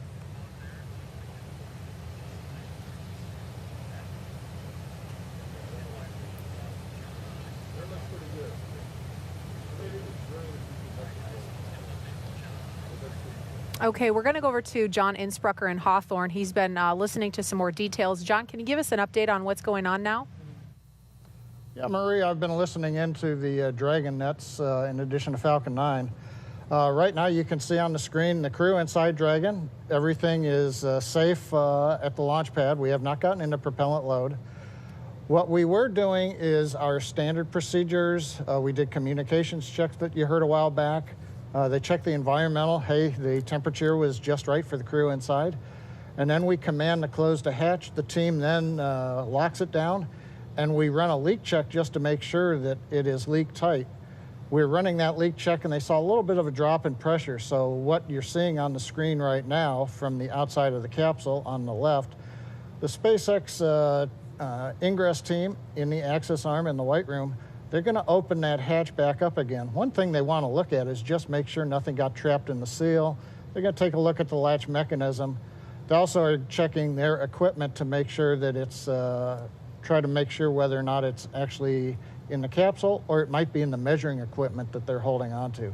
So you can see right now the latch, or the hatch has come open, and they are beginning the troubleshooting, taking a look around the seals of the hatch.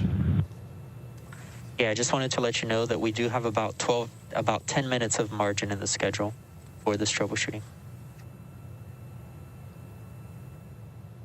And 10 minutes before they need to start closing the hatch again? That is correct. Yeah, 10 minutes till hatch close, and they're taking a look at the CO at this time. Dragon copies. I'm only listening to program now.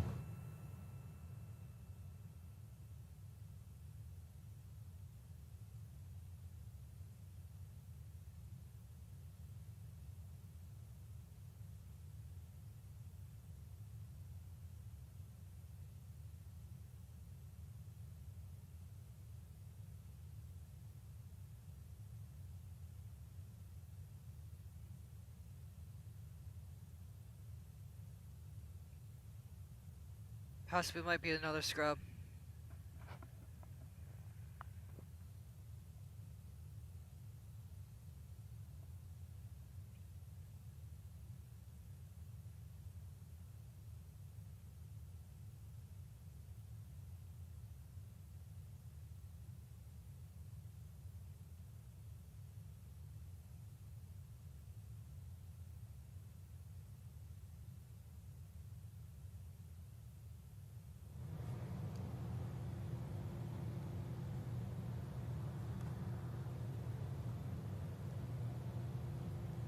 Hey, Marie, this is John.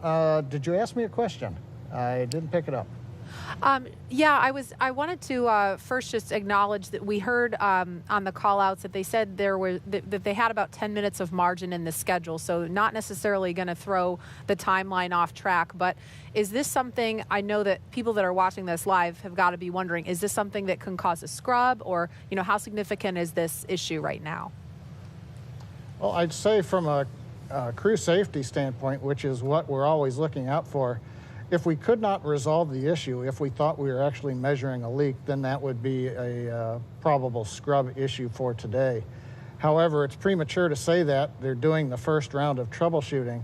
And yeah, I also heard the comment, we've got about 10 minutes, but as a reminder, the SpaceX team doesn't actually leave the crew access arm until T-minus 60 minutes.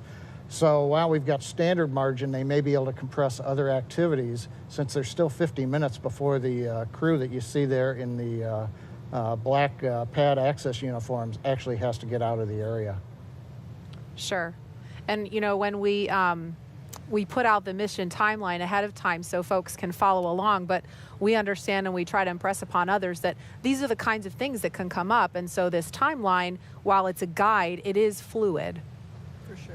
Thinking back to Demo 2, if I remember correctly, they were also running ahead of schedule in terms of when Bob and Doug got in their seats and strapped in and closed the hatch. So obviously, given an instantaneous launch window for the space station launches, if we didn't have margin, that would be a potential scrub scenario. But like we heard at the call out earlier, we're about 10 minutes ahead of schedule. So glad to have that flexibility.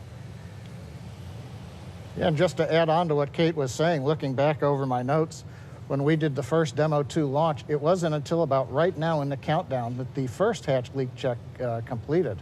So by that schedule, which we were ready to support launch right on time until the weather got us, we're still looking good, I think, in the countdown. Something I want to point out, you heard me mention earlier that the team is working off of tablets following along with the procedures. This is considered the kind of contingency procedure that is written into the procedures. So what we're seeing them go through on screen now, while they are troubleshooting live, we do have a procedure written for this type of contingency. So it's a matter of working through those side steps, essentially. Nicole, I wonder, did you have any issues that had to be worked through real time on either of your shuttle missions that might have been similar to something like this? Yeah, I think in both cases, actually, and it's really amazing how the team just comes together and works those procedures like Kate mentioned, where we've tried our best to think about what could go wrong in these different scenarios, and then put those procedures in place to work it. And as a crew inside, unless there's something that we can actively participate in, we're just following along to make sure that everything is picking back up onto the timeline, and then waiting in case there is some switch to throw or communication to have to help with the procedure.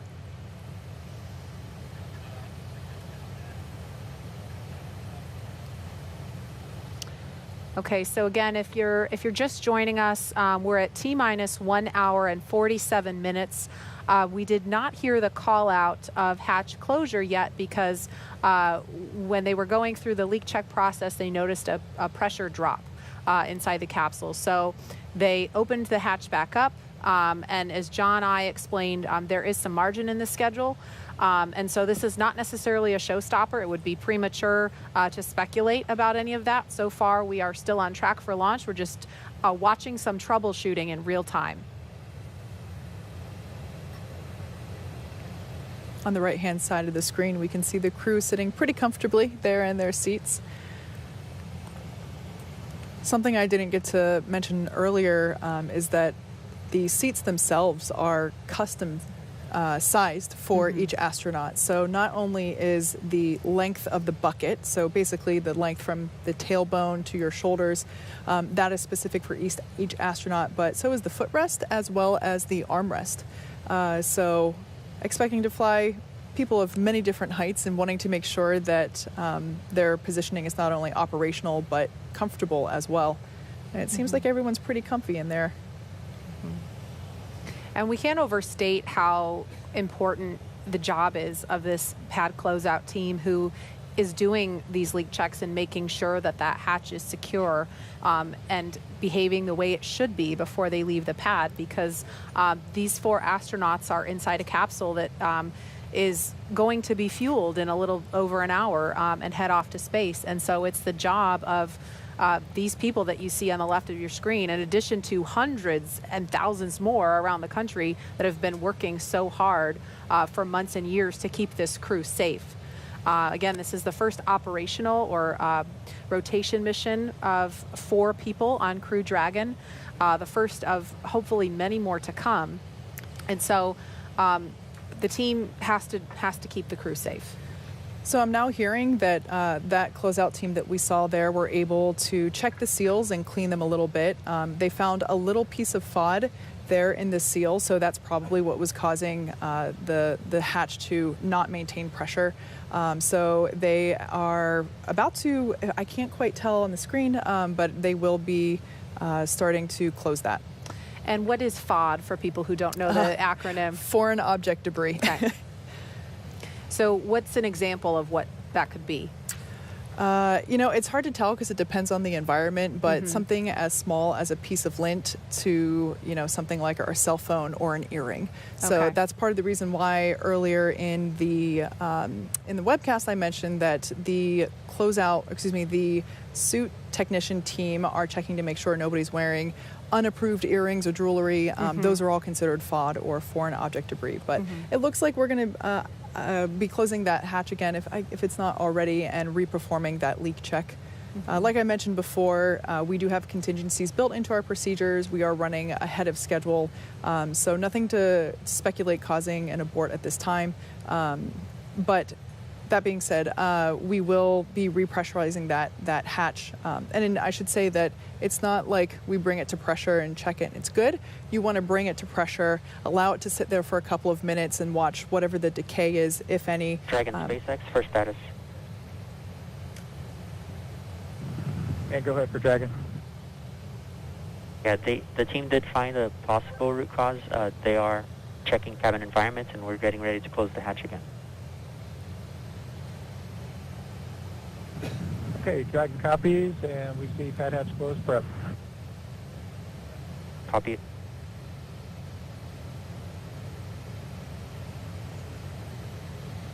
So just the ground crew core communicating to the crew inside Dragon, giving them a status update, letting them know that potential root cause has been found and that they will be closing that hatch and beginning the leak check once again.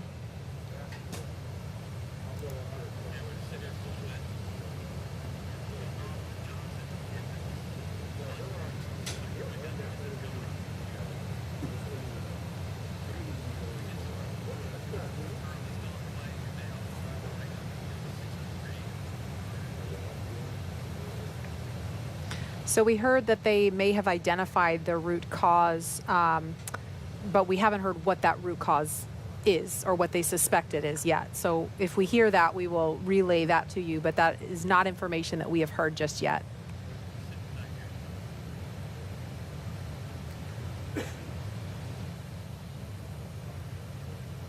And Dragon SpaceX hatch is closed. Dragon copies, do the same.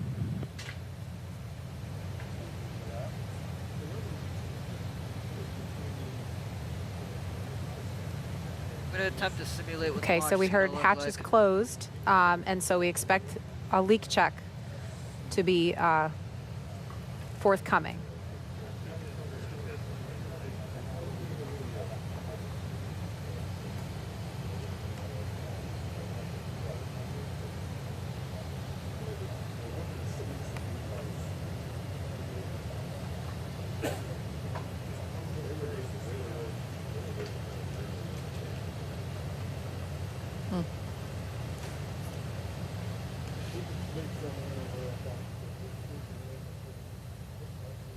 Again, we've got the pad closeout team on the left of your screen.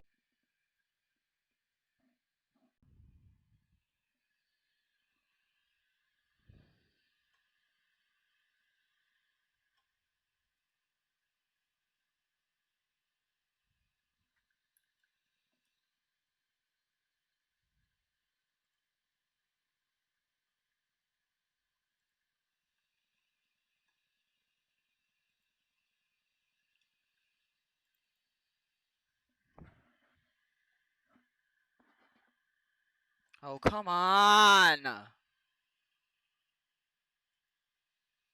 Dragon crew and the Falcon 9 launch team, the responsible engineers down in the firing Dragon room. SpaceX for status. To catch up right now, as I mentioned, we're just inside of 100 minutes. And go ahead for Dragon. Okay, the leak check hardware is connected and we're holding pressure now. Still in progress.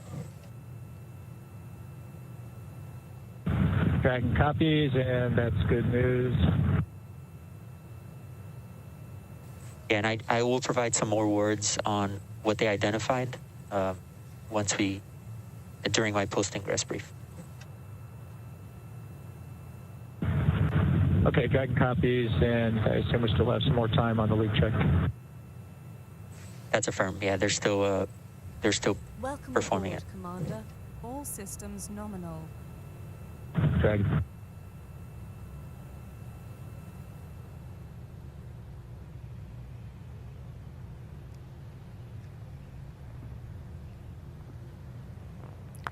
And again.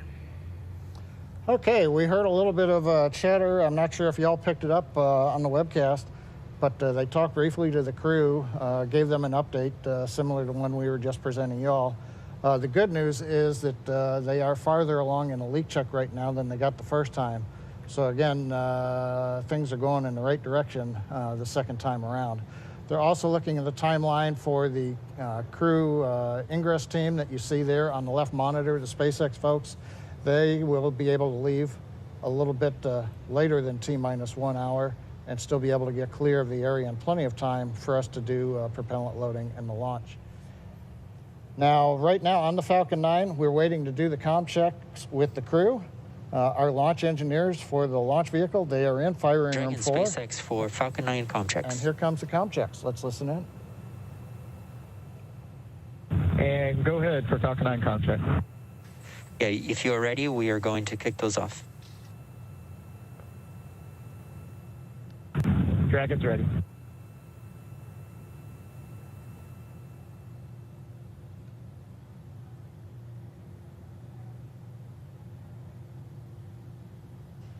Dragon GNC on countdown 1, comm check. And GNC, this is Dragon on countdown 1. Have you loud and clear. GNC loud and clear. Stand by for comm check by propulsion.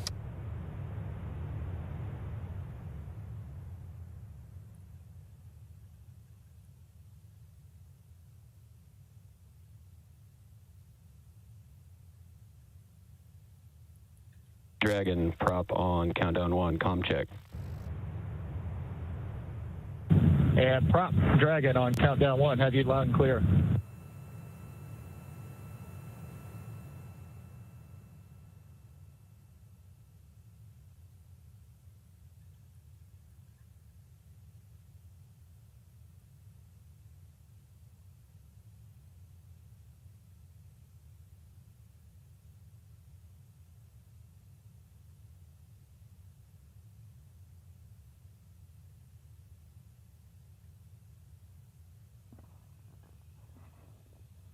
Prop loud and clear. Stand by for comm check with avionics engineer. Dragon, avionics on countdown 1, comm check.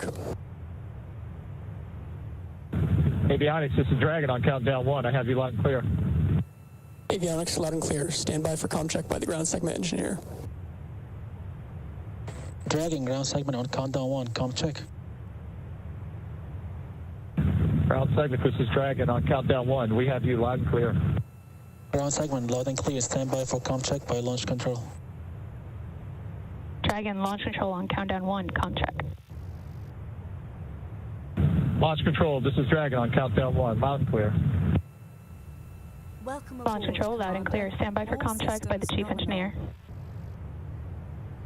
Dragon, see you on countdown. Comm check.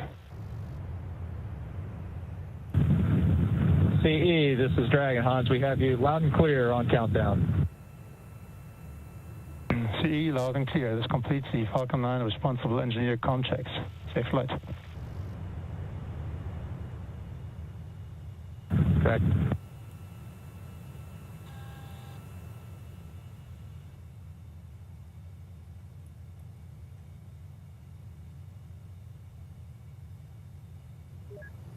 Okay, the good news is we've gotten through the comm checks between the SpaceX team and the Dragon capsule.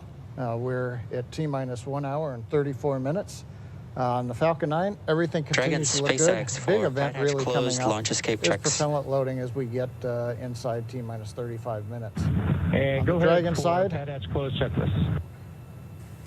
Okay, Resilience, at this time we're call out going there for to a second. commence health check for the launch escape system. You can expect a momentary flight computer state change followed by a transition back to Pad Hatch closed. Dragon copies, and we're monitoring.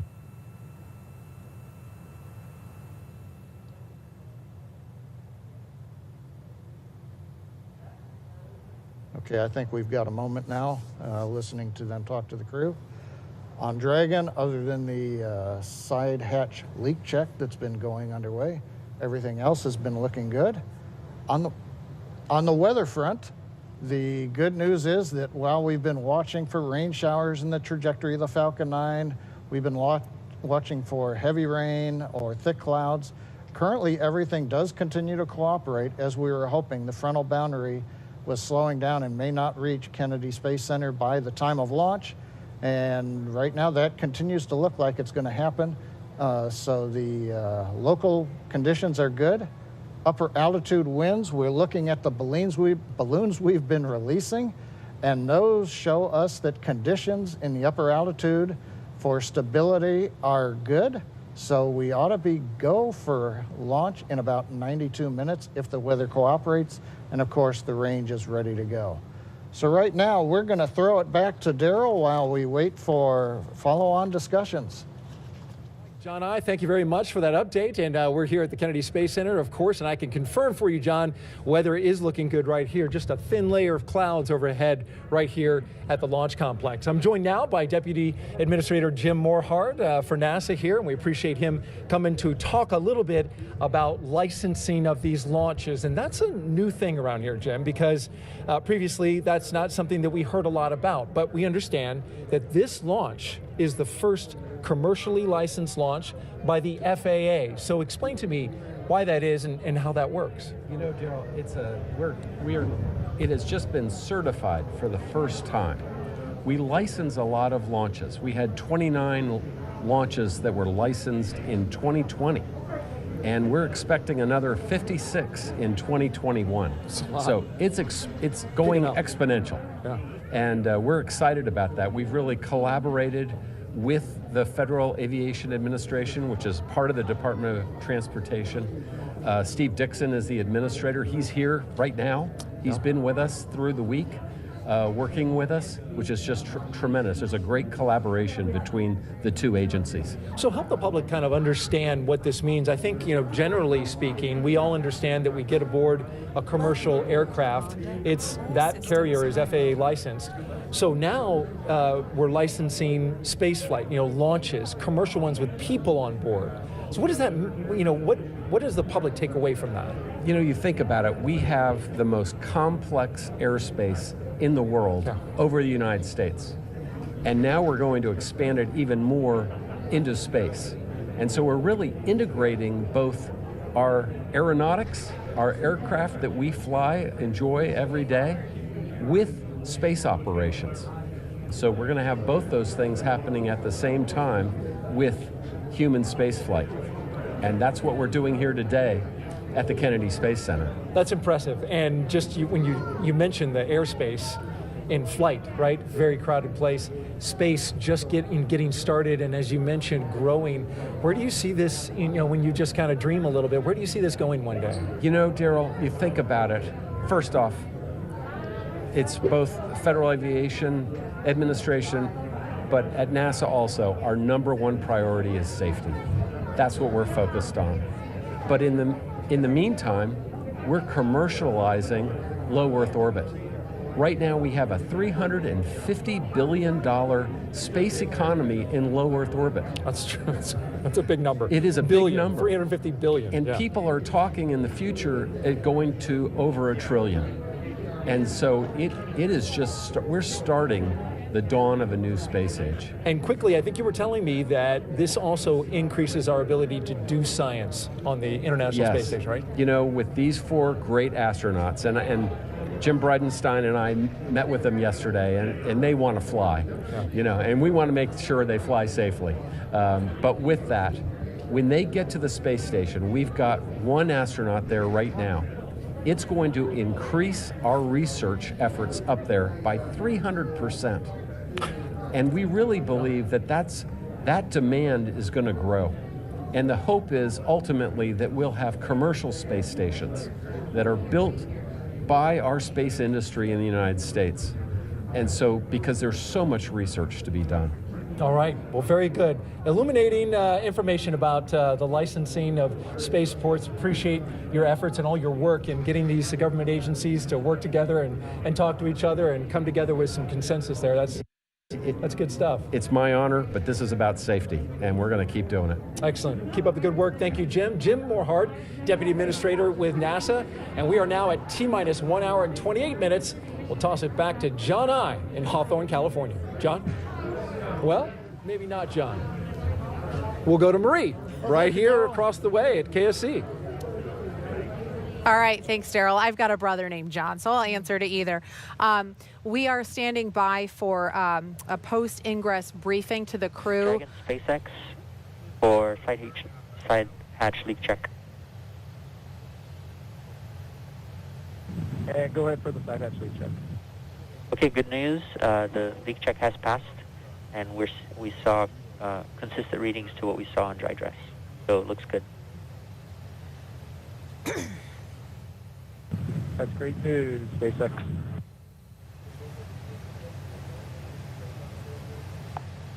So what you just heard there was the core team briefing the crew, letting them know that the leak check passed, and we're going to be moving along in the timeline here. They're now attaching the final exterior cover there on the side hatch.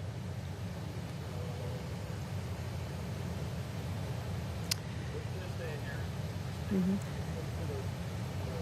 And they mentioned that the levels that they checked were consistent with dry dress. They were referring to the rehearsal that was conducted Thursday. So just a couple of days ago, they went through this process. It's called the dry dress rehearsal because they do everything except fuel up the rocket and, of course, launch. So when they did the checks that day, obviously things were nominal. The first time they closed the side hatch, they noticed a drop in pressure when they did the leak check. So they opened the hatch back up, discovered some foreign object debris, or what we call FOD, cleared that out. We don't know what exactly it was yet. We might hear about that in the post-ingress briefing. But they closed the hatch back up, did another leak check. Everything looks nominal, and that's what we just heard confirmation of. So that they said that was great news. So it sounds like we're getting back on track now. So it looked like that closeout team member just took the final closeout photo there, or one of final, and we are moving along.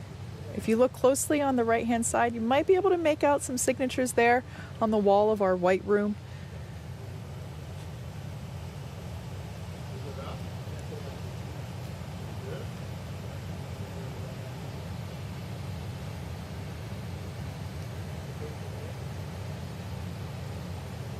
And certainly the astronauts sitting inside the Crew Dragon capsule right now appreciate the attention to detail of this pad closeout team. Yeah, I'll tell you, Marie, it's interesting. I think one of the things we definitely appreciate is that the team that works here with us on these spacecraft absolutely believe that the care and feeding of those spacecraft is their responsibility. And we know that. You can tell as they're working with you and hear them outside the hatch and on the radio as well. Now, Kate, can you explain what we're seeing now? It's a little difficult for me to see on the screen. I'm sorry, I can't tell what they're doing. It is a little off, you know, it's above the frame of the camera view that we can see. Are there things they have to remove before the seal with the hatch can pull back? No, there's nothing necessarily attached to the capsule. But I would like to point out, again, we're not only taking into consideration the safety of the crew, but the safety of our team members as well. You can see the straps there. I believe what they're doing is they're basically allowing, so there's a mechanism there on the crew access arm. There's kind of like an airplane door. It doesn't, the metallic pieces don't go anywhere near close to the airplane, but there's a little bit of a seal there to try and control the environment. Again, dealing with humidity and rain and bugs here in Florida, trying to keep all of that out and keep the environment stable and under control there. But yeah, so they are now preparing to move all of that fixturing away, and they are leaning out over towards essentially the side of the rocket. So we have those wires in place for fall protection.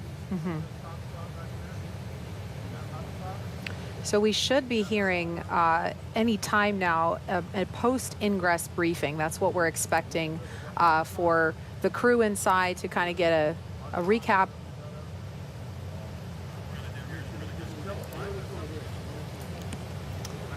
Okay, so maybe a couple more minutes before we hear that briefing. So we're going to move on temporarily. We've made mention of the first crew to launch in Crew Dragon a little earlier this year, and you may remember them as the Space Dads, as they are affectionately known by the NASA and SpaceX teams who work with them. We watched them lift off from this very spot back in May, ending a 9-year gap in human spaceflight from American soil. And we want to honor the courage of NASA astronauts Bob Behnken and Doug Hurley with a look at their historic Demo 2 test flight.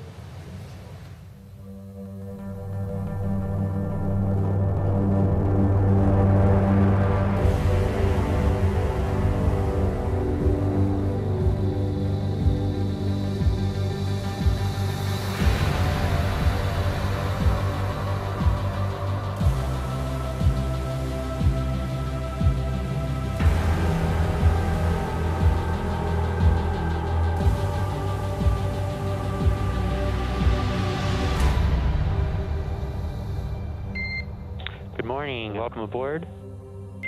Dragon, SpaceX, ComCheck, ground stations. SpaceX Dragon, we're go for launch. Let's light this candle. 3, 2, 1. Ignition. Liftoff of the Falcon 9 and Crew Dragon. Go NASA, go SpaceX, Godspeed, Bob and Doug.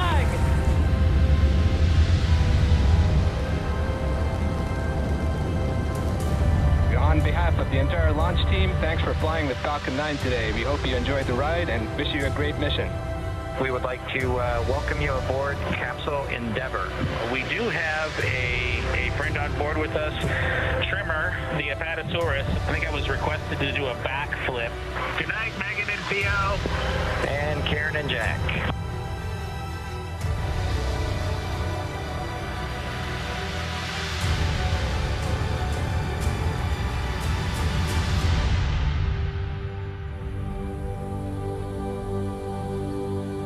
MD Houston flight.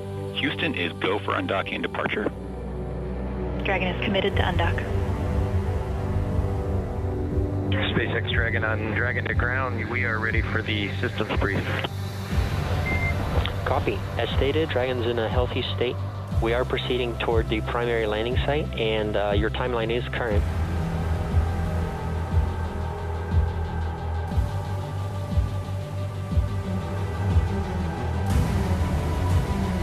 Visual, 2 drogues out.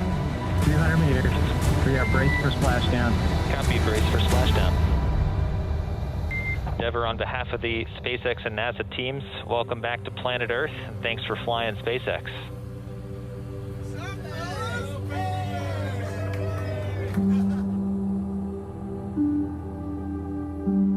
It's a humbling experience to be a part of what was accomplished. It's great to see how excited everybody was. We hope it brings a little bit of brightness to a pretty tough 2020. Wow. I don't know about you guys, but that gives me goosebumps watching that recap. Yeah, absolutely. My family and I made a point to drive over here to the East Coast to watch launch from just down the road in Cocoa Beach with our dear friends, the Honeycutts, a name that's familiar to the Kennedy Space Center family.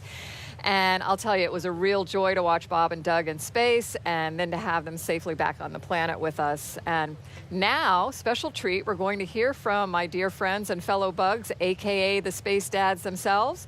Daryl is standing by to talk with them. Daryl. That's right, Nicole. We have Bob Behnken and Doug Hurley, the Space Dads, with us live from Houston, Texas. Gentlemen, thank you so much for joining us on yet another historic day here at the Kennedy Space Center.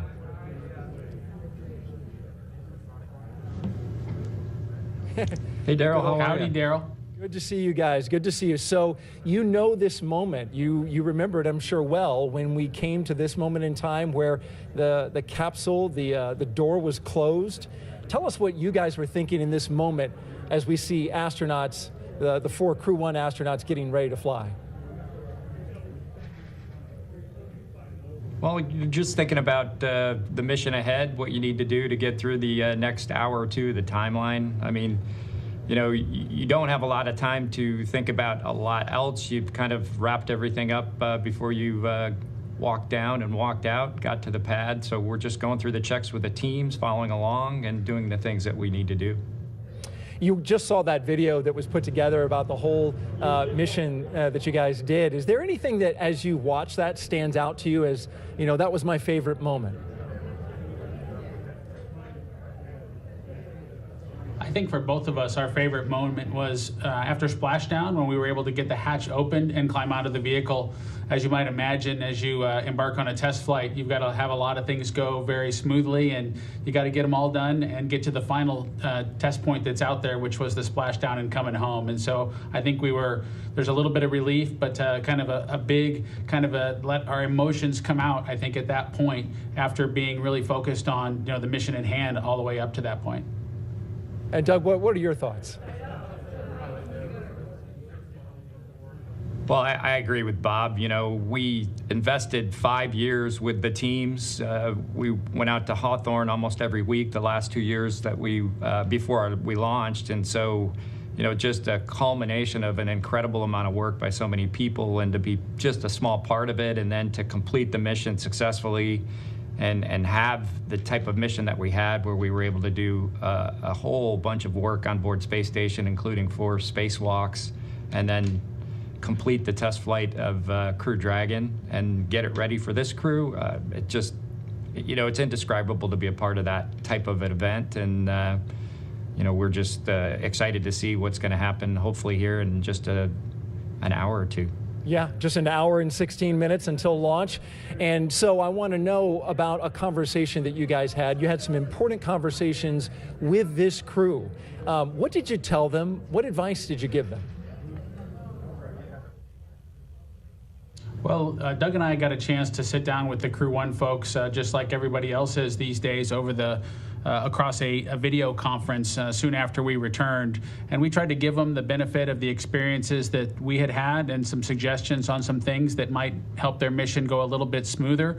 But I think the biggest message that we passed on to them was that there was a good ship here, and it did a great job getting us to Space Station and back, and they should have confidence in the team as they go off and execute their mission. And so there are things that can be improved after our test flight, and they took a lot of those minor things to heart. But overall, we just really passed on just a lot of confidence in the vehicle, and that, you know, that goes a long way for a team that's got a lot of things to do as they lead up to the mission that they're about to launch on today, and not a lot of time if you look at how quickly the vehicle got assessed and changes were made in preparation for this mission. It was just a short couple months ago, I think, at this point, since we came home, and we just really wanted to pass our confidence on to them as they got ready for their mission.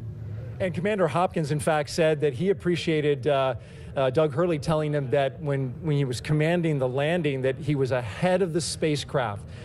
Describe what that means and why you think that helped him.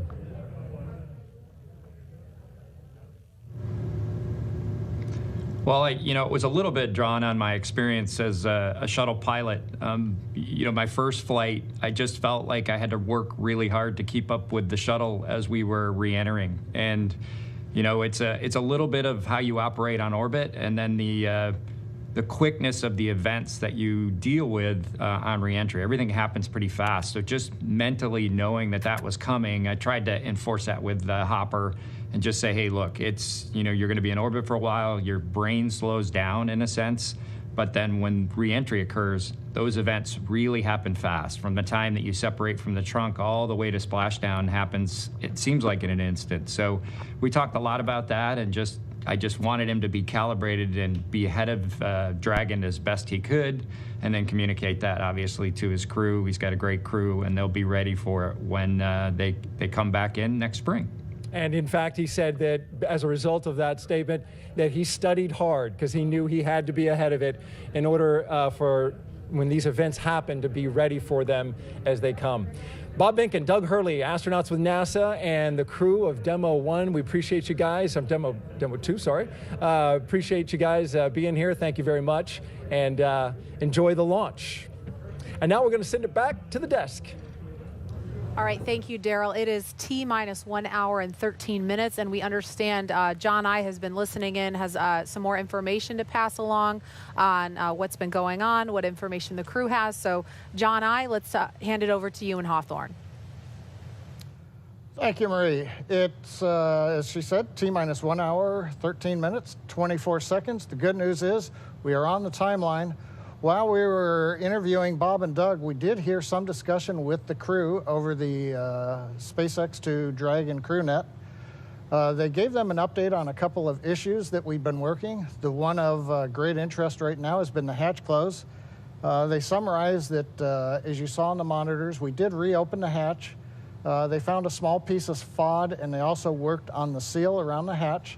They also did add a little bit of lubricant. They closed the hatch and then reran the 5-minute leak check, and they got a good result. So the crew heard that, and they are supportive, and that issue is now resolved and behind us. The other issue that we've been working that they briefed the crew on is just above the first stage where the propellant tanks and the inner stage meet. You can't see on your monitor there, but there are some weep holes, and what we've seen is some water, I think, from maybe rain that has gotten in there has drained out. And that gave a little bit of discoloration. They wanted to make sure that might not be something else like the RP-1 fuel that's on board the rocket. So they've done some review of data. They see no issues with the fuel system, or in this case, it's the grid fin system that's in proximity in that area. They believe it's water. They briefed the crew, and again, that issue is now closed out. So coming up on just inside T-minus 1 hour and 12 minutes, we've closed up our couple issues, and as we also heard just a couple minutes ago, the closeout team has left the crew access arm, so we're looking good on schedule. So Jesse, everything in the very busy last 20 minutes or so has come together and closed out. What else has been going on? That is awesome news, John. Thank you for that very detailed update. We're just 1 hour and 11 minutes from launch, and it just keeps getting more and more exciting, especially with those updates coming in. Since arriving at the spacecraft, the crew were helped by our closeout engineers to get into their seats, attach their suits to special umbilicals that provide breathing air and a communication link to Dragon systems. They conducted leak checks, which were successful, and communications checks with the core here in Hawthorne, which is the person who will speak to them directly throughout the mission, as well as the launch director in Florida. This is where they are checking their comm path through both ground stations and tracking and data relay satellites that will use to talk to the crew the entire way to the station. And after those suit checks, we were looking for the leak check on the hatch. So we closed the hatch, and as John and I explained, there were some pressure changes. And so they reopened the hatch, removed what appears to be a piece of foreign object debris or FOD, reclosed the hatch, conducted those leak checks, and everything has come out well. So the closeout team is departing the pad, and weather operators are kicking off the final check on wind speeds at the pad, and that'll be used for the final go, no-go poll for launch. Before we get to that final go, no-go, the various teams at both NASA and SpaceX will do an internal go poll, making sure conditions are right with the Falcon 9, the Dragon, the crew, the range, and the space station before the final go is given. So let's check back in on Houston for a status on the team supporting the space station on their readiness for launch. Shaniqua? Thanks, Leah. The team here in Mission Control Houston remains go for launch. All systems on board the station that required to be healthy for mission are continuing to look good. Before the station team is go for launch, they verify that key systems on board the station are functioning as expected. This includes life support systems like oxygen generation, carbon dioxide removal, and the water recycling system that allows us to reuse about 9% of the water we send to station. We're also ensuring that the computers that allow us to command the station's major subsystems, essentially the station's nervous system, are functioning normally. We also work with our Russian counterparts to ensure both methods of controlling the station's attitude or the direction station is pointing are fully functional. This includes the large U.S. gyroscopes and the thrusters found in the Russian segments. Both systems play a critical role during Dragon's docking. Mission Control Houston will be closely monitoring the crew's flight and checking off milestones for most of the journey. Lead NASA Flight Director of Crew 1, Anthony Varia, will lead flight controllers in Houston for launch, and they will all be coming back tomorrow for docking, where we join joint operations with SpaceX. So I'll send it back over to you, Marie at KSC. All right, thank you, Shaniqua. If you are just now joining us, you picked a great time as we are now at T-minus 8 minutes and 22 seconds until launch. Welcome to coverage for the mission known as Crew 1, NASA and SpaceX's second flight with crew to the International Space Station. Liftoff time is still holding for 7:27 p.m. Eastern Time, an instantaneous launch window, and we are tracking no issues currently with Falcon 9 or Crew Dragon. The range is green and weather is cooperating so far. The last check, it was 50% go. Over the last 3 hours, our crew of Victor Glover, Mike Hopkins, Shannon Walker, and Soichi Noguchi donned their SpaceX spacesuits in the historic crew quarters suit-up room. They walked out of that crew quarters building just as every astronaut to fly from this spaceport in Florida has done since Apollo 7. They were then transported to the pad, where our crew entered the SpaceX Crew Dragon spacecraft you see live on your screen atop the Falcon 9 rocket. Well, this is SpaceX's second time flying astronauts in Crew Dragon. It will also be the first time a private company will fly a crew of 4 people to the space station. If you remember, back in May, we launched NASA astronauts Doug Hurley and Bob Behnken to the space station in the historic Demo 2 mission and then brought them safely home in August.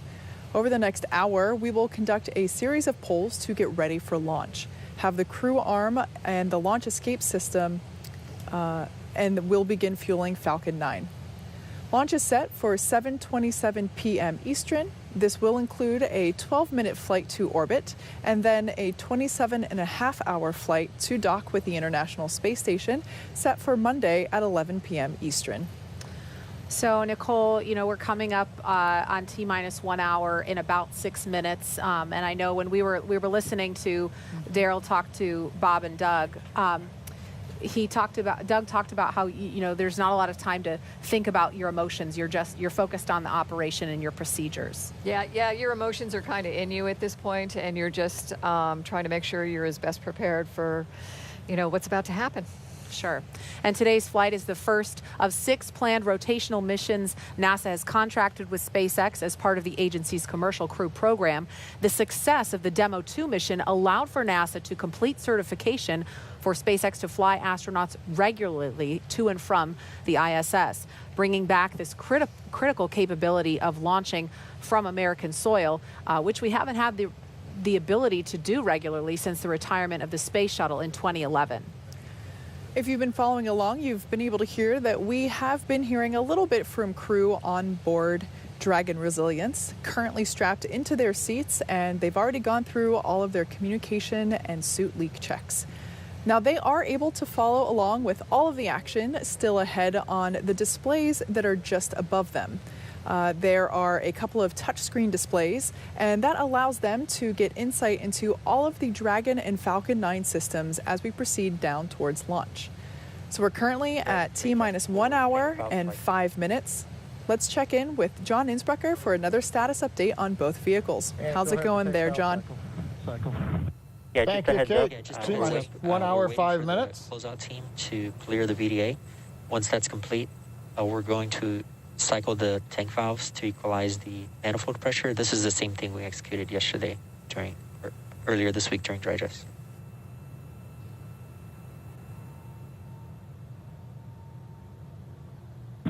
Okay, we copy that, and Jay, your call's coming in a little bit soft, and we're losing you kind of at the end of them. Copy all on that call, and I'll let you know when we're ready for that tank valve cycling. Okay, Dragon copies, and that was much better. Thank you. Okay, we've just heard a little bit of the dialogue between the crew inside the Dragon capsule Resilience and the SpaceX Dragon team. Looks like they're going to be cycling a little bit of pressure, giving the crew a heads up. Probably hear some of that noise. Now, as I've mentioned, we're T-minus 1 hour and 4 minutes, counting down. Good news is, as you heard a few minutes ago, we've resolved a couple issues we were working earlier in the count. And while the pace was busy before, now it's going to begin to pick up again. Falcon 9 is into its checkouts of first and second stage propulsion systems and engines. That's in preparation for propellant loading. We're going to hear polls between T-minus 47, T-minus 45 minutes on readiness for propellant loading and then on to launch. And then at T-minus 35 minutes, propellant loading will begin. Now on Dragon, we've done our checkouts. Everything is looking good. The astronauts are currently inside Dragon. The hatch is closed, and the leak check is successfully complete. The SpaceX folks have left the access area and I believe are now clear of the blast area. So we'll have two major events coming up on Dragon. Between T-minus 45 and T-minus 42 minutes, we're going to see that crew access arm currently alongside Dragon. That's going to retract away from the capsule. And then we'll follow that pretty much immediately by arming of the Dragon launch escape system. That needs to be armed prior to loading propellant onto the Falcon 9. We're launching out of historic pad 39A from the Eastern Range. The range is green and go to support launch, not only here, also the worldwide network of ground stations and the on-orbit tracking and data relay satellites are ready to support Dragon as it heads to orbit. And the good news, weather continues to be acceptable, both at ground level and the upper altitude. Dragon SpaceX, we are cycling the orbit tank isolation valves to equalize pressure. You've heard the call out from Core. They're cycling the valves to equalize pressure. Now, as a reminder, we have an instantaneous launch window today at 27 minutes, 17 seconds after the hour. So once we get into propellant loading, there's no opportunity to change the T0. Once we get into propellant loading, and actually right now, we're committed. We can't slow down or add some more margin time.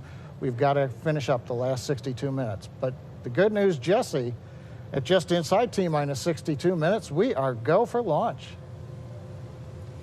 It's great to hear, John. Sounds like everything is going back to normal, is that right? We've got an extensive history now of flying Falcon 9 from the Florida coast, and earlier this year we completed a test run of the mission that we're just an hour away from beginning here today. And the purpose of that mission was to demonstrate Dragon's capability to safely and reliably fly humans to and from the International Space Station. The success of Demo 2 was a truly exciting moment and paved the way for today's mission. And Dragon SpaceX valve cycling is complete. Dragon copy. And good words from Core to the crew. But that mission paved the way for where we are today, sending this full crew for a long-duration expedition aboard the International Space Station. Dragon and Falcon 9 together have years of operational experience, or what we refer to as flight heritage. As Liam mentioned earlier, SpaceX has successfully completed 23 flights of Dragon to and from orbit since 2010, including 22 trips to the International Space Station. Not only have we conducted thousands of hours of testing, we've also enhanced and added a number of safety features to Dragon. Much of what was learned with Cargo Dragon was leveraged in the design of this vehicle. It's fully autonomous, which means it can basically fly itself, but also features full manual override capabilities in case of emergency. Bob Behnken and Doug Hurley tested these capabilities during the Demo 2 mission to the station. Many of the other enhancements help towards SpaceX's goal of reusability and less refurbishment time between missions. So let's take a closer look at some of these advancements. Standing at almost 27 feet tall from bottom of the trunk to top of the nose cone, Crew Dragon is composed of two main elements. SpaceX Just passing T-minus 1 hour. You're go for section 6. When ready, report go for launch. Dragon copy. Section 6 is in work. T-minus 1 hour, we're getting there. But the capsule that the crew is flying on today is designed to hold crew and pressurized cargo, and it also has an unpressurized section known as the trunk. The nose cone at the top of the capsule protects the docking system and also the guidance navigation control system, or what we call GNC. The nose cone opens for docking and remains attached to the Crew Dragon spacecraft, unlike the previous version of Dragon, and that helps towards our reusability efforts. Opposite the nose cone is the trunk. It provides attachment points for Falcon 9, the Dragon capsule, and cargo. On the outside, one half of the trunk contains a radiator that rejects heat from the active thermal control system to space using SpaceX's new picotiling technology. The other half contains solar cells used to charge the spacecraft's batteries. The spacecraft is designed to accommodate up to 7 crew members with modular seats that can be removed and replaced by additional cargo. And SpaceX, this is Dragon Resilience for 6.4 of 4.100 launch prep. Dragon is go for launch. Copy, go for launch. Yeah, we're looking good on weather, and you can expect the next call to be the C brief at T-minus 45. And very exciting. Very exciting. We just got confirmation that Dragon is go for launch. The next call coming up will be from the launch director. So exciting that we are on target for T0 today. Back to what we were talking about, the seats are made of carbon fiber and will be custom sized for any crew members flying on board. That control panel is centered between the pilot and the commander's seats. You can see it a little bit here on the right side of your screen. That consists of 3 touchscreen displays, allowing the crew to operate the vehicle and fly it manually. And finally, our Super Draco launch escape system is a key safety feature of Crew Dragon, giving the crew the ability to safely escape from the time of launch all the way to orbit. We are now T-minus 57 minutes from launch. This day is the beginning of regular crew flights to the space station from U.S. soil, NASA having certified SpaceX for these missions after the successful Demo 2 flight test, which launched in May and splashed down safely in August. Today's mission will be Crew Dragon's second mission with astronauts aboard and its first long-duration mission to the International Space Station. It's been an awesome countdown so far. Weather is still looking good. We just on countdown. The technical team has been pulled and is ready to proceed into the propellant load. Thank you.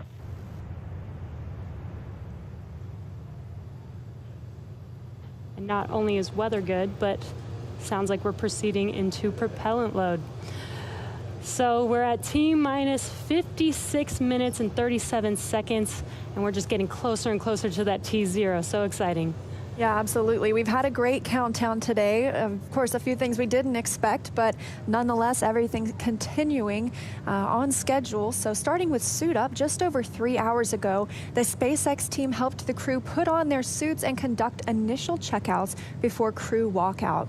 Crew walkout was where Victor Glover, Mike Hopkins, Shannon Walker, and Soichi Noguchi gave final goodbyes with friends and family gathered outside the operations and checkout building before they began that roughly 20-minute ride to pad 39A.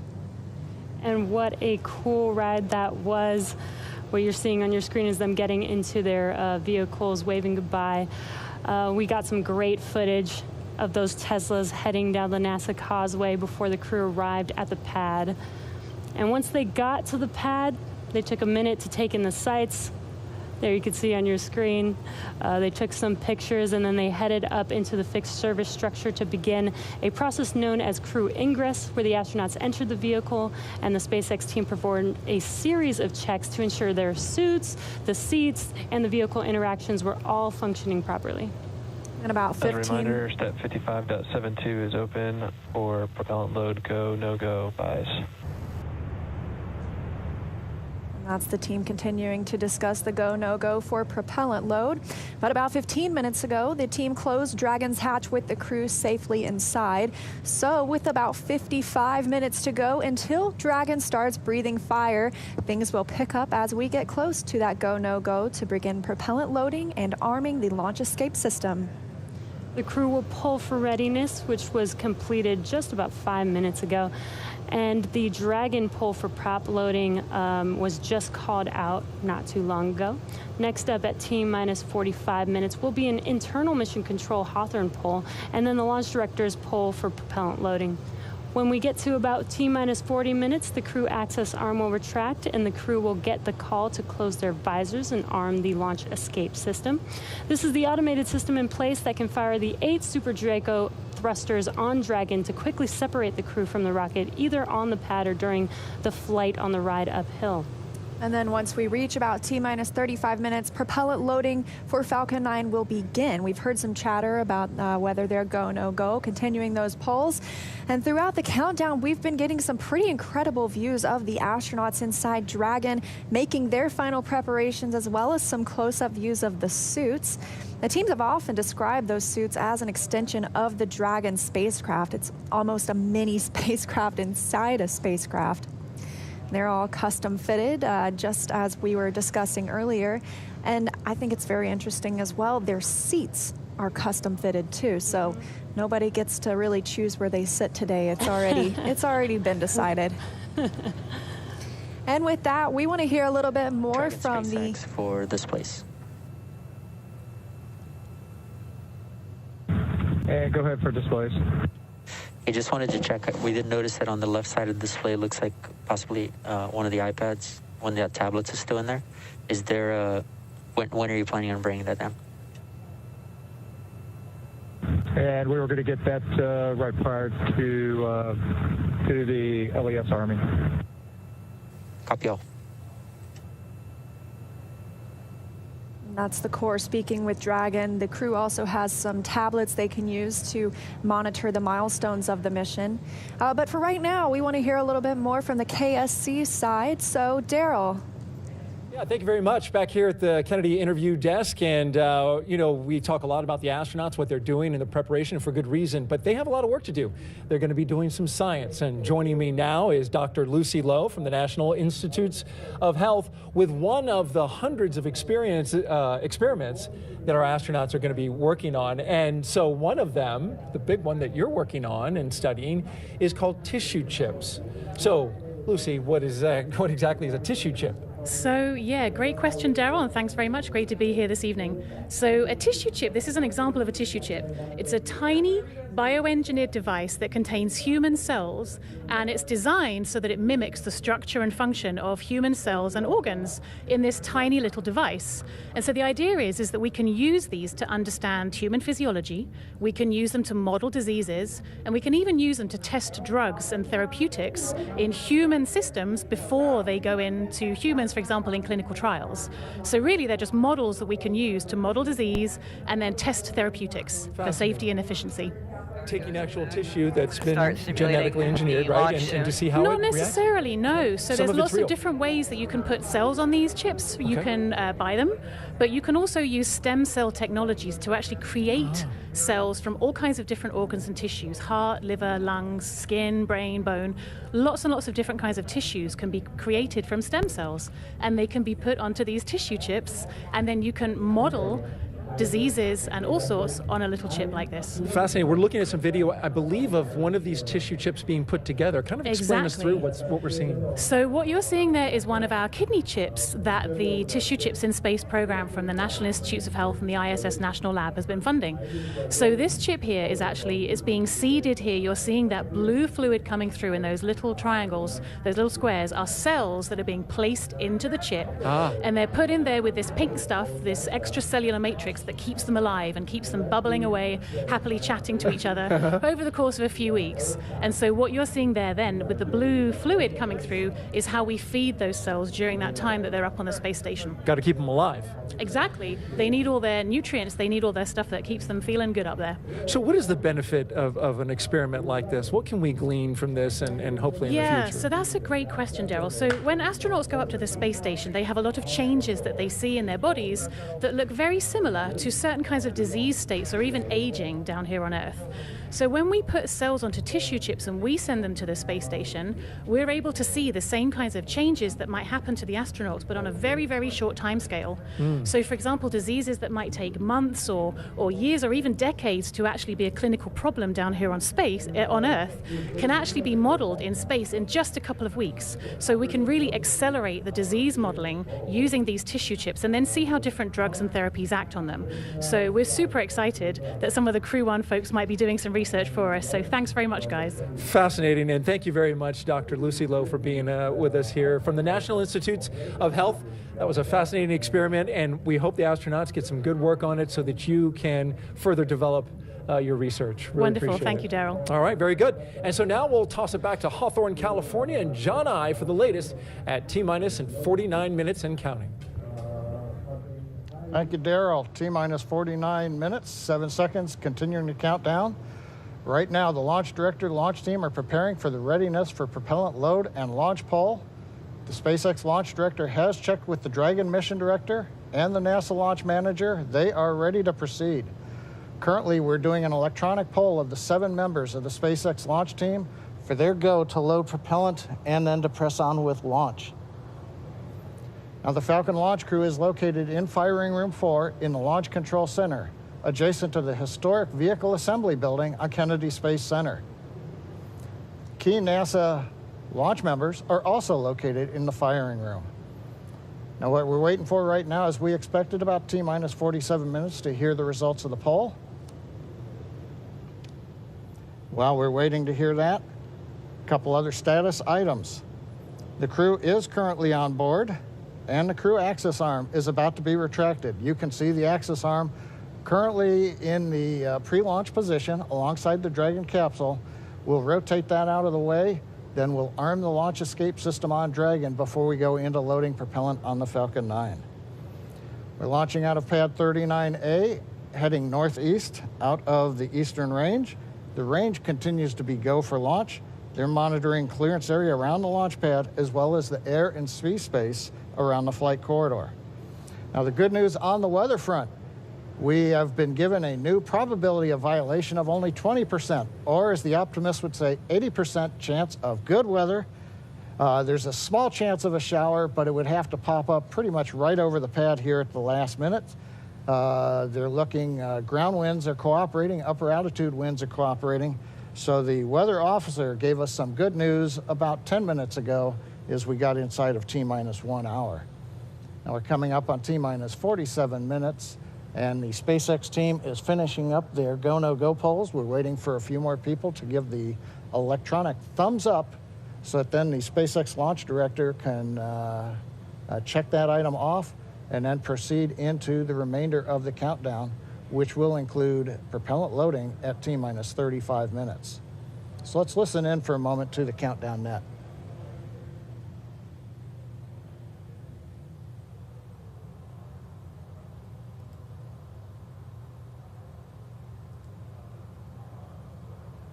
Dragon SpaceX for arm timeline.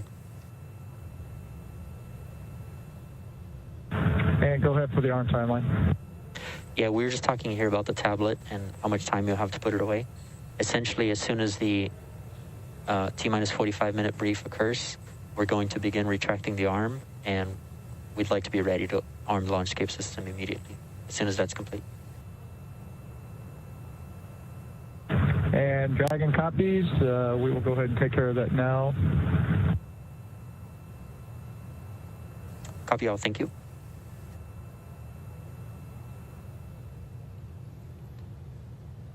Heard a little bit of dialogue there between Core and the Dragon crew looking at a computer notebook that they're getting ready to put away, letting the crew know what the timeline would be Once we finish the go, no go poll and we give the instructions to the launch team at T-minus 45, then we'll proceed into retract of the access arm. You can see it's currently alongside of Dragon, and then we'll go into arming of the escape system, years of previous experience.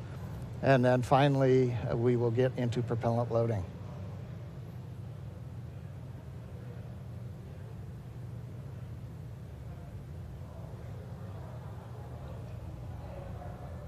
Right now they're getting just the last thumbs up. People have been looking at data that we were gathering just outside of T-minus 1 hour as we were doing final checkouts of the Falcon 9 on the propulsion and engine systems before we got into propellant load. Poll is complete and the team is ready for crew access arm retract, propellant loading, and launch. For non-urgent no-go conditions, brief the CE or LD and they will approve aborting the launch auto sequence and proceed into launch abort. For urgent issues affecting the safety of the operation, operator shall call hold on the countdown net. Launch control will abort the launch auto sequence immediately and proceed into the launch abort auto sequence. Operators advise launch director whether structural breakup or fire is imminent or occurring per Dragon manual escape flight rules. In the event of a fire alarm at firing 4 today, key operators noted below will remain at their post while the alarm is evaluated. In the event that personnel safety is threatened, evacuate to the south-facing emergency exit, which leads directly south. Launch control, you may proceed with arming the crew arm for movement. Copy, arming crew arm.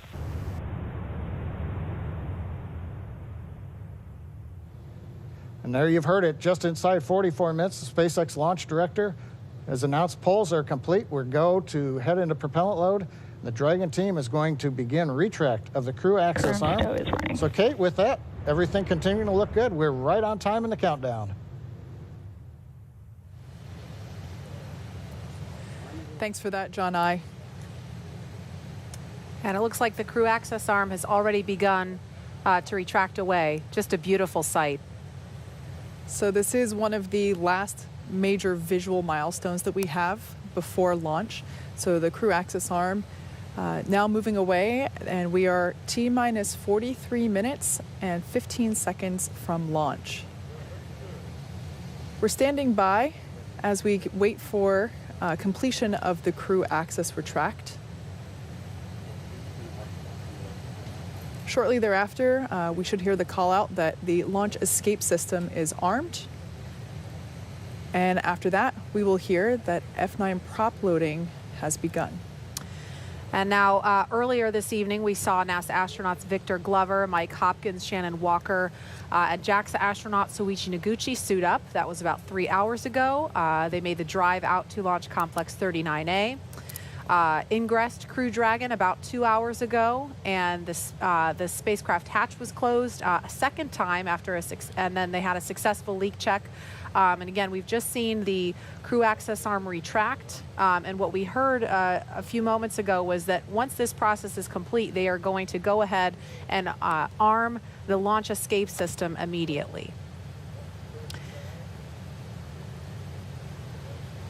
So we're going to wait to hear the call out that the crew access arm retraction is complete. And then we'll explain a little bit more about this launch escape system, what it is, why it's armed at this point, and why it's so significant.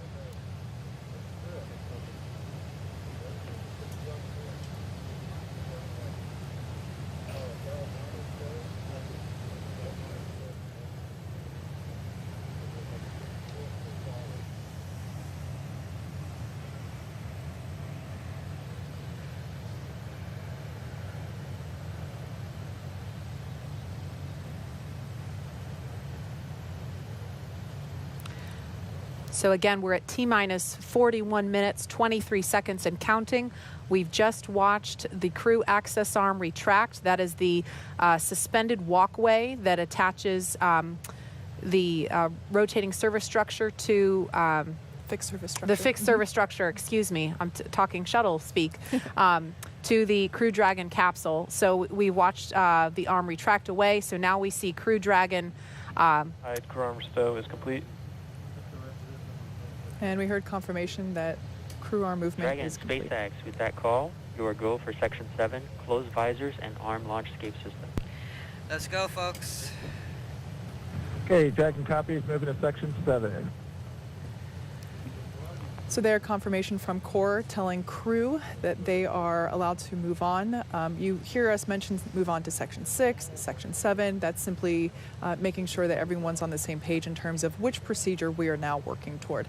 So that was just the Core, who is the person that is essentially the single voice communicating to the crew inside. Dragon, visors are closed. We are arming the launch escape system. Copy.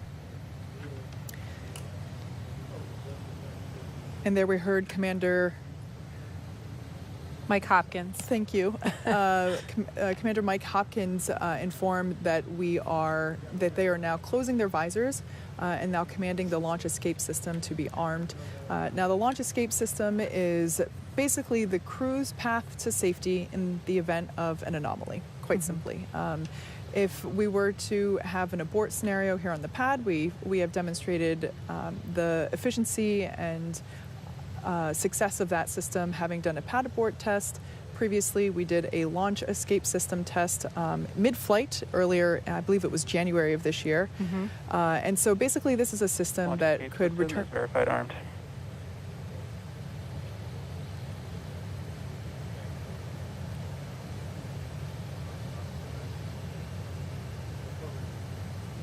I only caught the tail end of that, but it sounded like the launch escape system is armed. So now the launch escape system is armed. Essentially, this is the system that all the way from now on the pad until they are in orbit, the crew would be able to escape safely in the event of an anomaly. That's why it is so important that we check the weather all around the world, really. It's not just the weather here at the Cape that we're looking at in order to determine if we're go or no go. It is the weather along that entire escape corridor. Right. And as Kate was mentioning, again, the launch escape system is armed. That has to happen before the SpaceX teams will proceed with fueling Falcon 9. And so that propellant loading process is set to begin at T-minus 35 minutes, so just a few minutes from now. And what that looks like, Kate, you talked about the tests that were done. You did a pad abort test back in 2015. You did an in-flight abort test at the beginning of this year. And so what that looks like in action, if it were to happen, a pad abort test, or excuse me, a pad abort would be before liftoff at any point from propellant loading, which begins in just under 3 minutes now, until the moment of liftoff. If something were to go wrong and the crew were in danger, Crew Dragon can kind of act as a rocket on top of a rocket and propel itself off of Falcon 9 using its 8 built-in Super Draco thrusters, right? And so the idea is that if that happens, Crew Dragon would splash down off the coast, and then we would have a rescue scenario. Correct. And so we've rehearsed that ahead of time. We coordinate very closely, the NASA and SpaceX teams, with the Department of Defense Detachment 3 to prepare for a scenario such as that. We're also prepared for if there were to be a need for a launch escape after the point of liftoff, at any point from liftoff until they reach orbit, about roughly 12 minutes after liftoff. At any point in that sequence, Crew Dragon could still launch itself off of the Falcon 9 rocket. And in that scenario, Crew Dragon would splash down at some other location further downrange, farther away from Florida, obviously. And that's why the weather downrange is just as important as the weather around the pad for liftoff, because they're thinking about how are we going to rescue the crew if we get into a scenario like that. Exactly. So it's really complicated, but it is a system that we have spent a lot of time designing and testing, and it's definitely something to consider in terms of that weather criteria that we do look at. And so now at T-minus 36 minutes and 20 seconds, in just over a minute, we should be hearing that Falcon 9 is ready for propellant loading. That'll be with the RP-1, which is rocket-grade kerosene, and then also simultaneously the liquid oxygen loading will begin.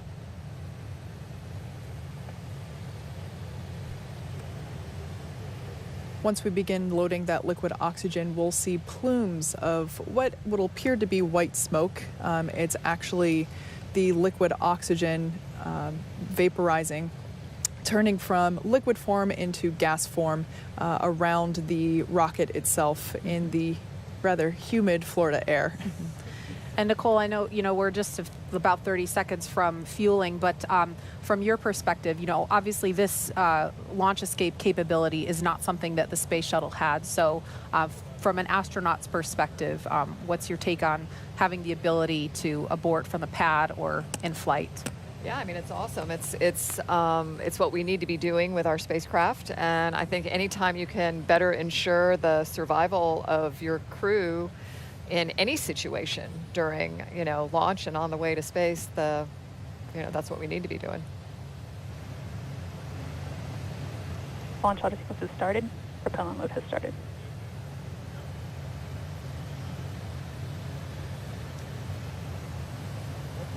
So we just heard that call that propellant load has started. That means fueling of Falcon 9 has begun.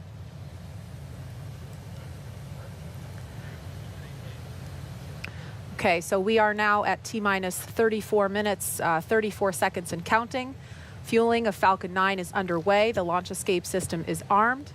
And again, today is the first in a series of 6-month missions for NASA's Commercial Crew Program. And the Dragon capsule was loaded with propellants about a week and a half ago, just a few miles down the road from us. Yeah, that's an area that we affectionately refer to as Dragonland. Yeah. Yep. And in order to fly, Dragon needs fuel and an oxidizer.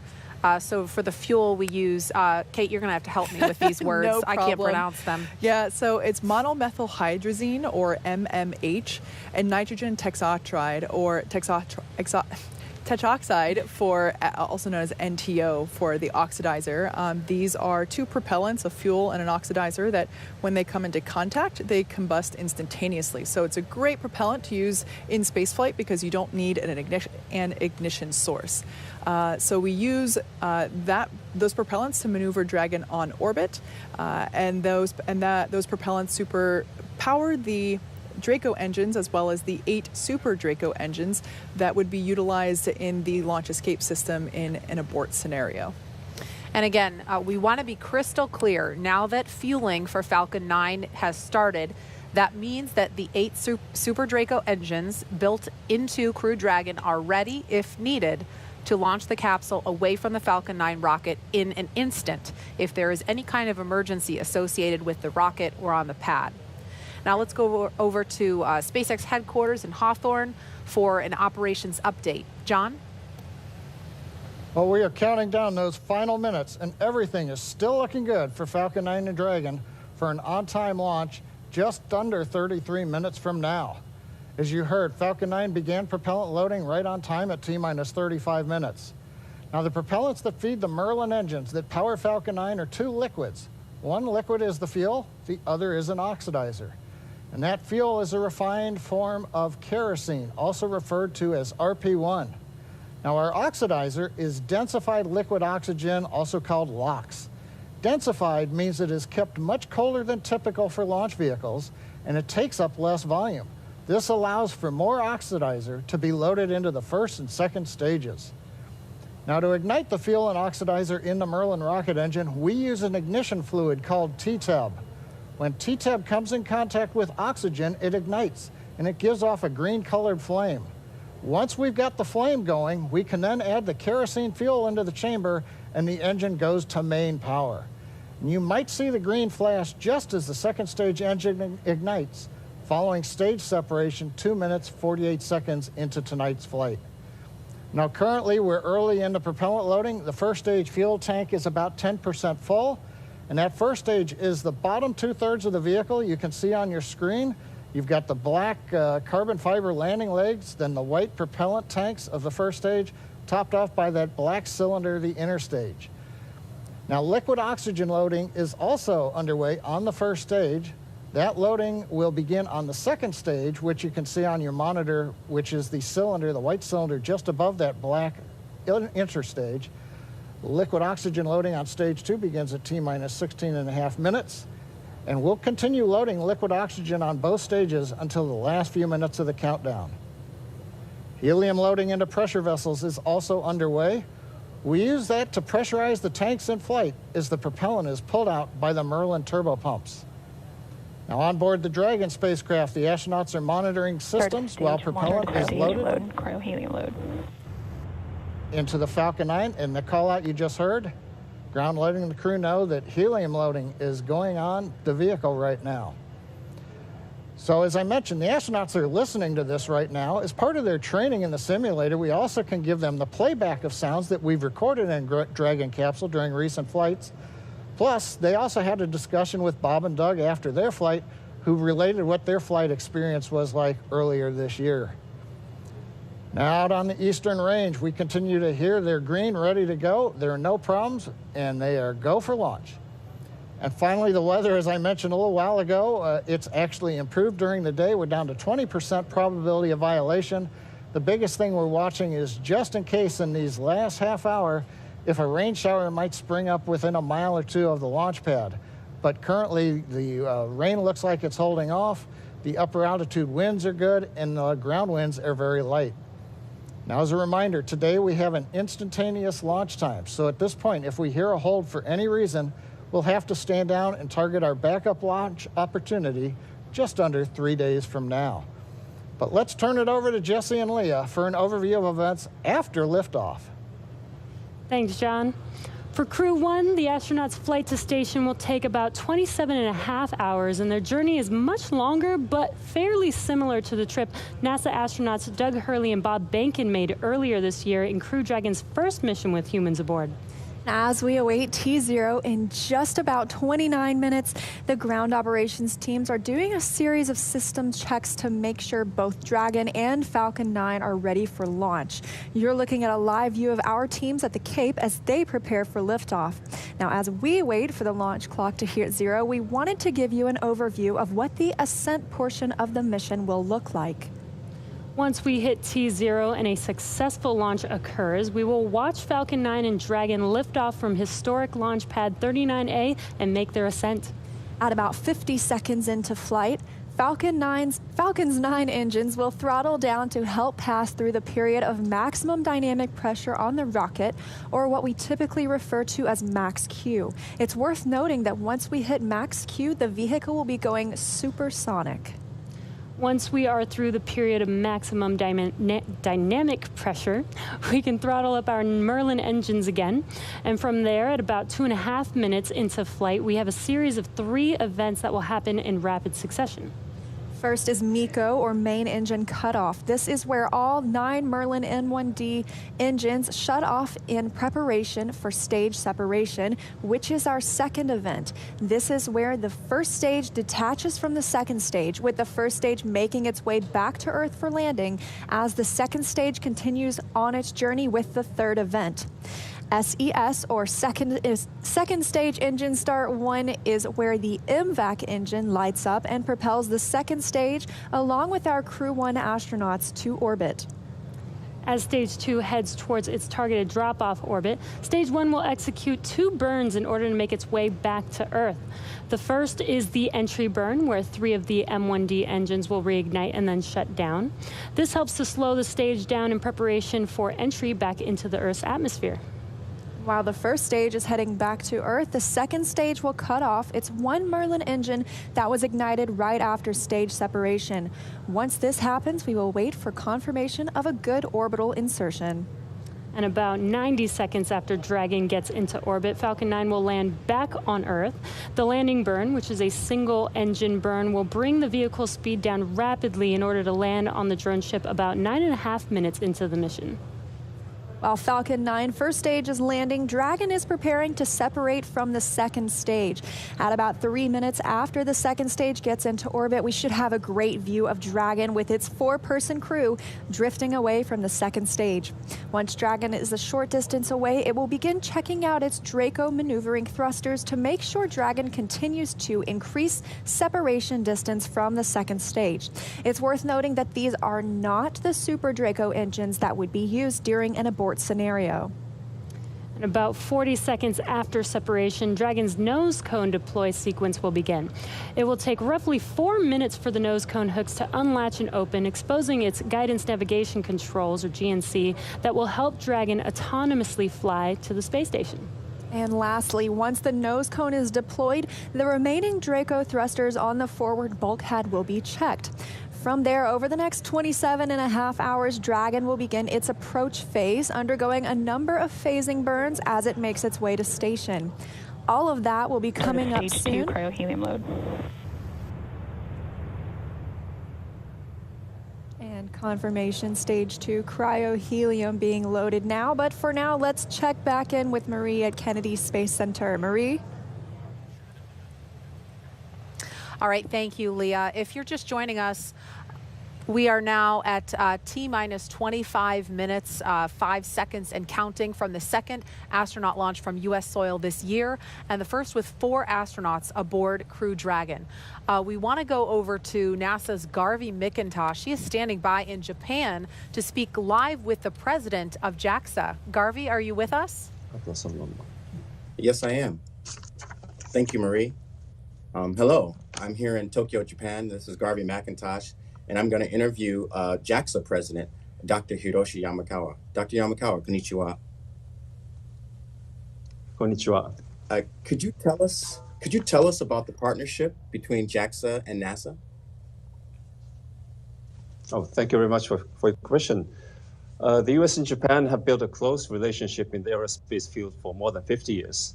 And NASA and JAXA have been collaborating in many fields, including earth science, space exploration, human space activities, and aeronautics. Astronaut Noguchi participates in the Crew 1 mission as the first foreign astronaut on board a U.S. commercial spacecraft. This shows a trust relationship between the two countries. We recognize that this mission is an important milestone toward future international space exploration, and we will firmly support him from the ground.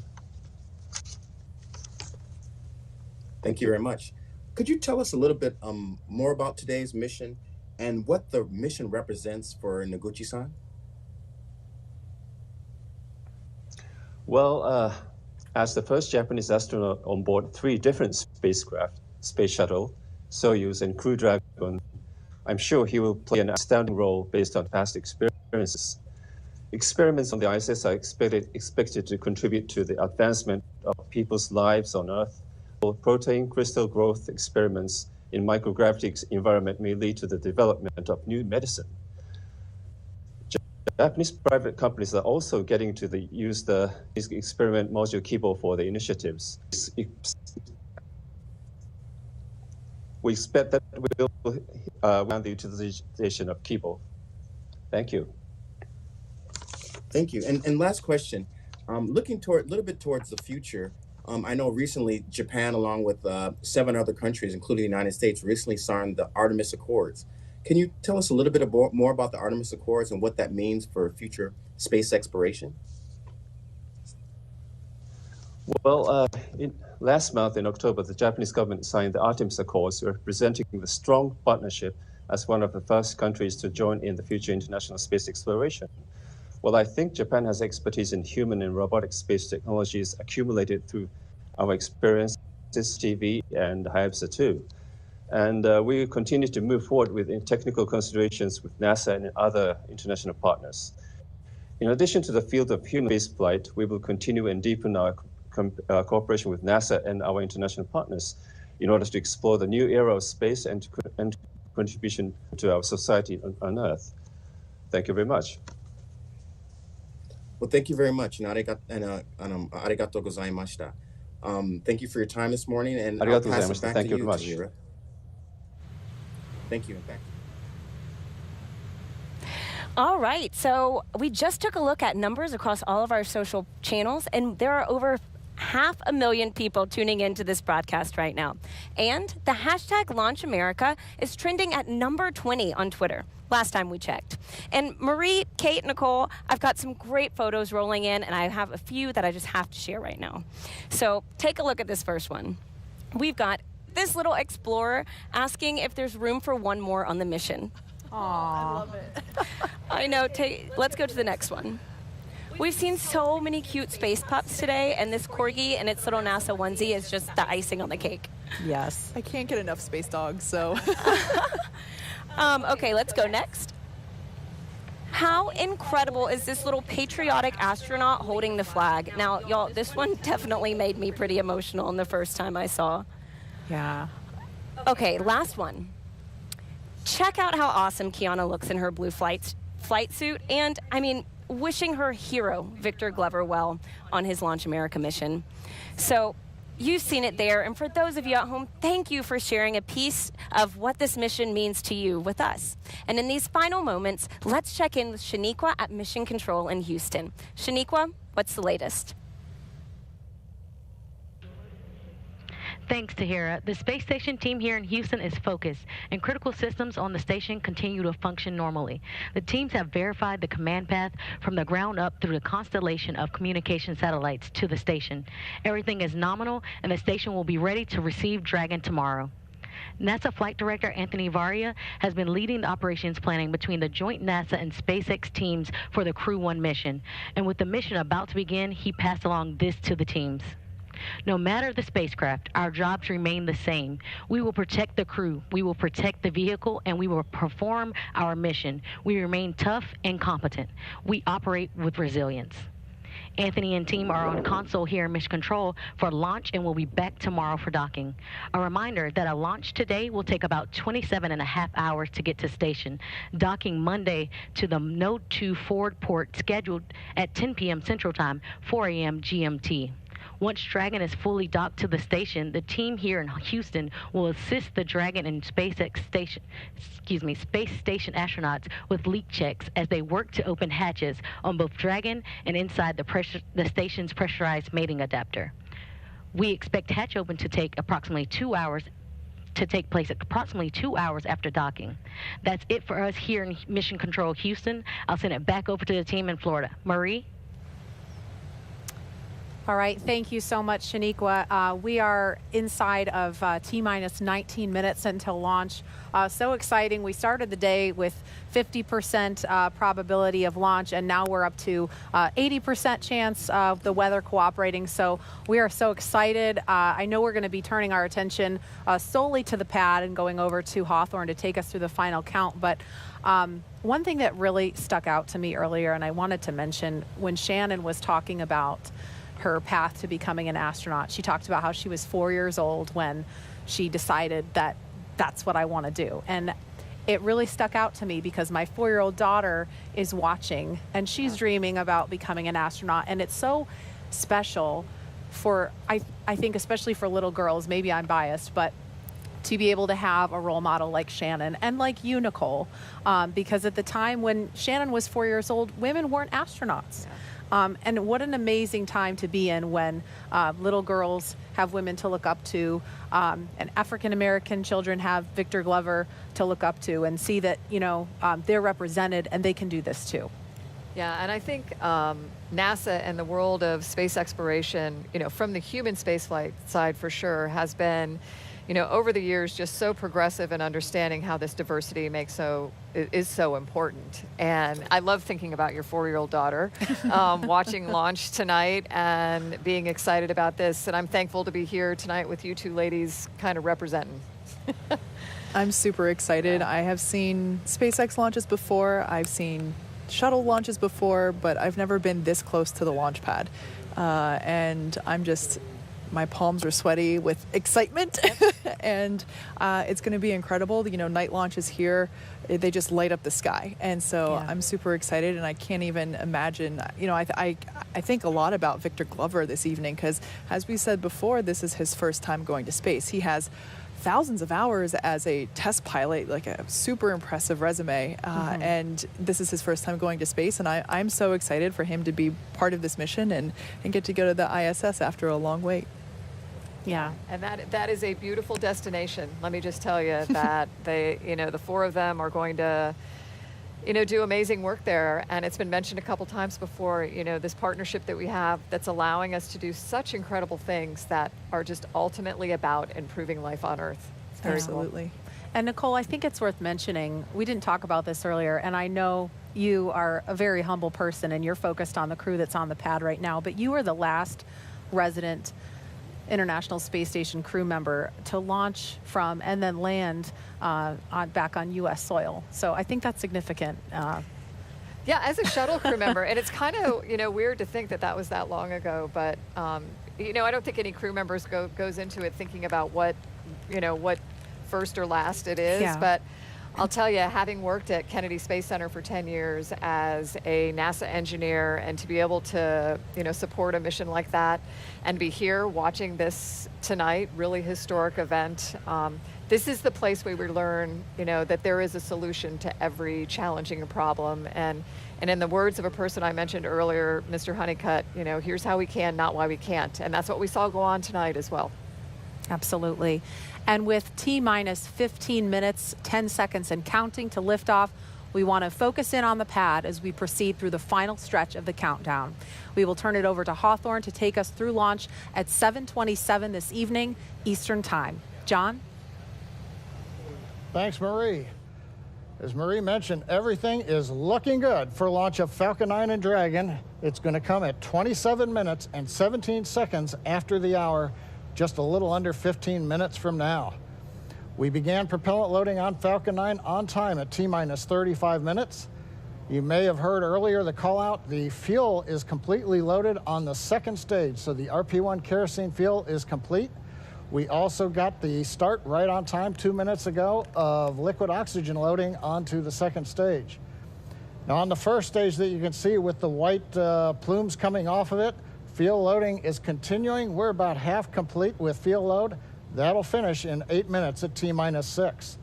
Now densified oxygen, the liquid oxygen, continues to load on the first stage. That'll come down and finish about T-minus 3 minutes. And then, as I mentioned, the second stage has just begun liquid oxygen loading just 2.5 minutes ago. That will continue all the way down to T-minus 2 minutes. Now, currently, Eastern Range is go. Everything continues to look good. And the weather, as we said, has continued to cooperate. You can talk about it. You can't do much about it. But tonight, it looks like all conditions are good on the weather. And finally, Dragon. The Dragon mission director and team, they are reporting no issues. They've completed the communication checkouts earlier in the countdown. You can see the crew access arm is retracted away. What you have left now is just the strong back alongside of Dragon you can see on your monitors. We have armed the launch escape system. The crew is strapped in and they are ready to go. Their next major event's coming up at T-minus 10 minutes. They're going to get final instructions relayed to them. The crew displays will be configured for launch, and that allows the crew to get insight into how launch is proceeding and provides constant updates on vehicle health to the crew that you can see on the right-hand side of the monitor. The crew will also at that time close their visors in preparation for launch. Now at T-minus 5 minutes, we'll be in terminal count, and Dragon will transition to its internal battery power. We'll hear continued call-outs on the countdown net as we get close to 0 and to liftoff. But right now, 12.5 minutes to go, everything looking good. Leah and I will be commenting, but we're going to let you listen into a lot of the discussion and just enjoy the last 12 minutes of the countdown as we head for liftoff again, 27 minutes, 17 seconds after the hour. That's right, John. It's so exciting. Only 12 minutes, 13 seconds until liftoff now. And just some things that you can look for, especially upon ascent. You'll be hearing some performance calls as we get into the final countdown and then after liftoff. These are SpaceX flight controllers. They're reporting the trajectory, the speed, the booster performance, and some of the key milestones for Falcon 9 and Crew Dragon on the way uphill. It's about a 9-minute ride to orbit, and a few minutes after that is when we'll see Crew Dragon separate from the second stage and begin flying free on its own. Some of those other calls you'll hear upon liftoff are number and letter combinations. These mark different abort zones throughout the flight. The first two are 1A and 1B. This signifies they're in the first stage, and that will last until they're up to the very north of North Carolina. The next are 2A through 2E or 2 Echo. Those will come into play once the second stage kicks in. That lasts from the top of North Carolina all the way to the tip of Newfoundland in the northern Atlantic. There's also a spot we want to avoid in the northern Atlantic, and so you might hear the call Shannon or forward to Shannon. Of course, that's not to be confused with our crew member Shannon Walker today, but that actually refers to Shannon, Ireland. It means they would target off the coast of Ireland if they were later in that second stage and needed to abort. But that next call out we're listening for to the crew should come up at T-minus 10 minutes that the crew displays. Those 3 panels in front of our astronauts will be configured for launch. Now just 10 minutes and 35 seconds to go until liftoff.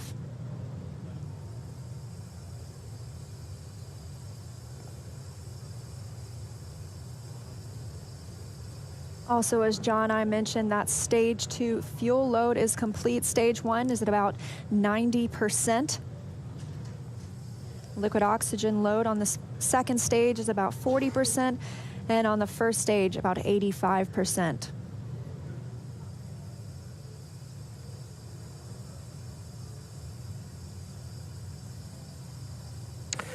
Dragon, SpaceX, confirm crew displays are configured for launch.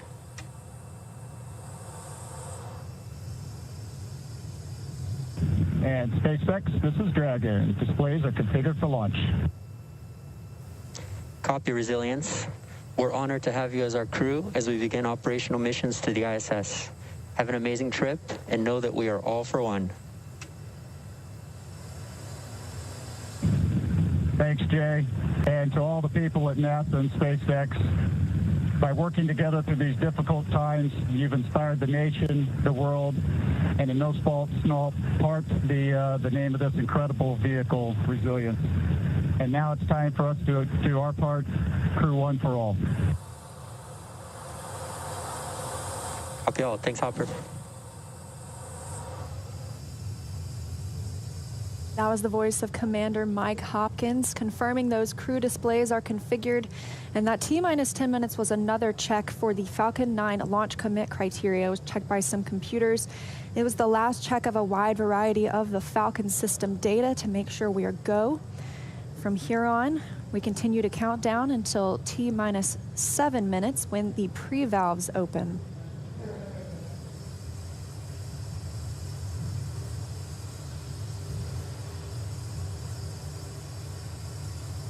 T-minus 8 minutes, 30 seconds and counting.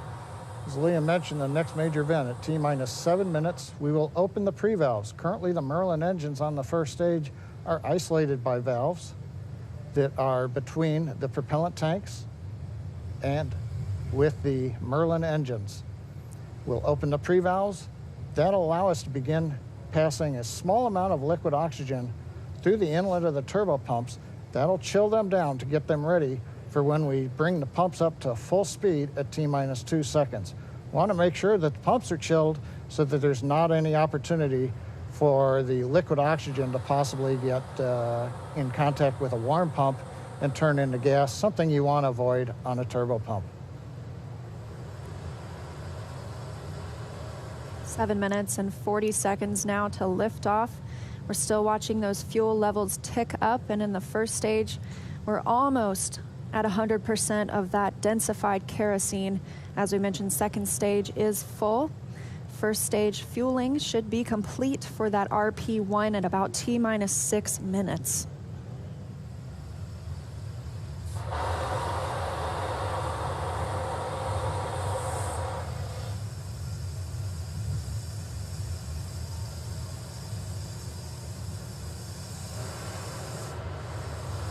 Standing by for pre-valve opening.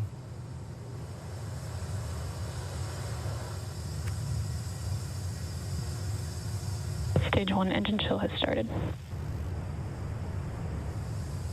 And there's the call out. Stage 1 engine chill has started. Indicates that we are opening the pre-valves. Liquid oxygen now beginning to flow slowly through the turbo pumps on the Merlin 1D first stage engines. Next call out should be in about 30 seconds from now. We'll be looking for stage 1 RP load complete. That's the densified kerosene, that fuel on the first stage, already full on the second stage, and we'll still be loading liquid oxygen up until about 2 minutes prior to liftoff on the second stage.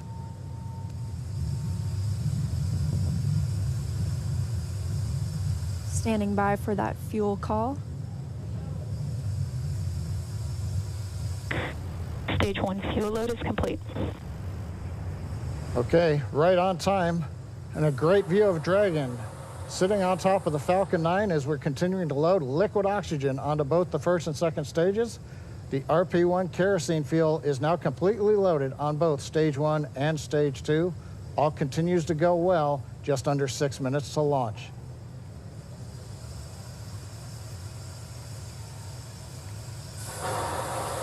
In about 30 seconds, we'll enter terminal count. Dragon's onboard computers will take control of the vehicle. Both fuel on first and second stage is complete, and liquid oxygen loading continues with the second stage at about 80%, first stage at 95%. Something else you might notice is water rushing the pad shortly before liftoff. That's to suppress the sound and keep any sound from imparting a load on Crew Dragon as it prepares to lift off.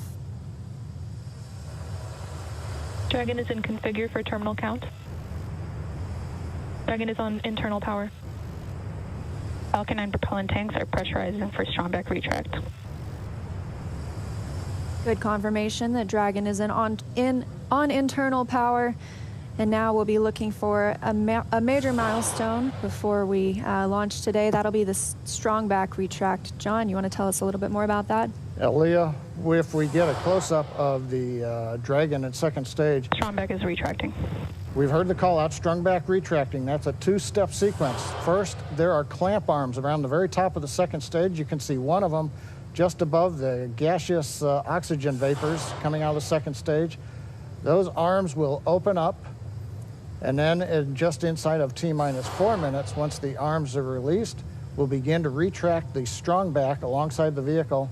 It'll move back 2 degrees in position, and by about T-minus 3.5 minutes, we ought to be finished with that. The strongback will retract to 45 degrees away from the rocket once we hit T0 as part of the liftoff sequence.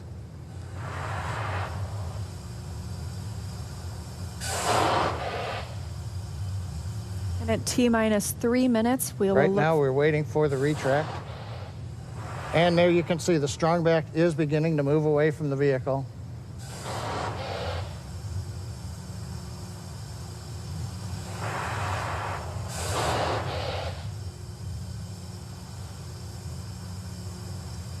And it looks like we are just about into the required pre-launch position, just a couple degrees away from the Falcon 9 and the Dragon capsule. But right now, T-minus 3 minutes, 8 seconds, everything continues to be go on Dragon and Falcon 9.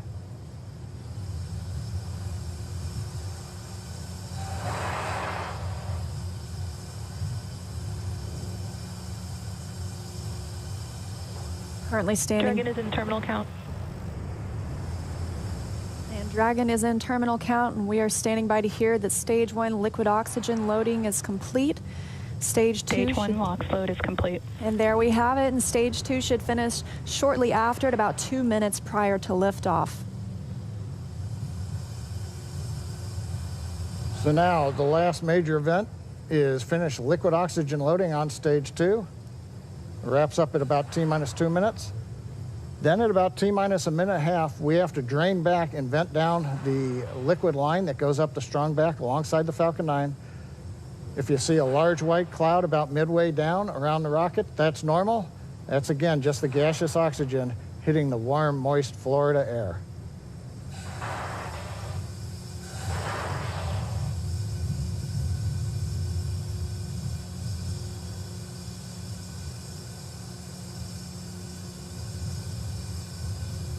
Stage 2 LOX load is complete.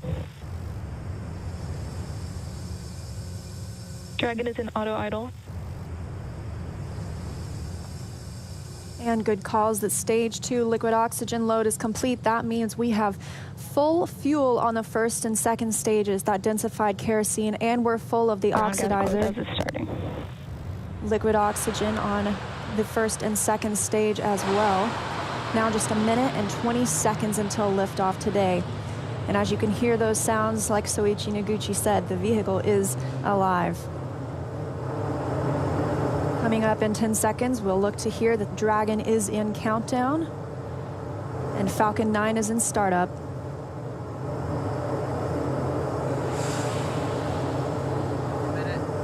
Can I get a countdown? FTS is armed, Falcon 9 is in startup and it's now controlling. 50 seconds now until liftoff. That FTS you heard is flight termination. Dragon, SpaceX, go for launch. SpaceX, this is Resilience. Roger, go. Go for launch, and at 37 seconds, the International Space Station flying over Kennedy Space Center. All for one, Crew 1 for all.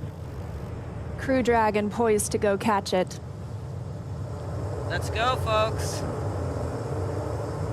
20 seconds till liftoff. We got it. T-minus 15 seconds. Falcon 9 is configured for flight.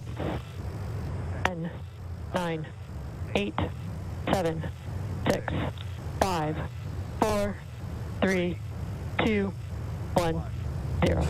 Ignition.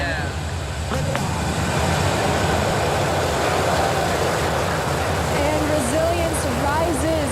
Not even gravity contains humanity when we explore as one for all.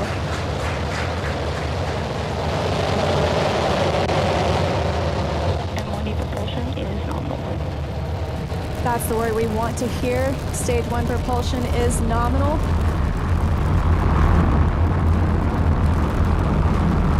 As 30 seconds into this historic mission, flying crew on board Dragon and Falcon 9.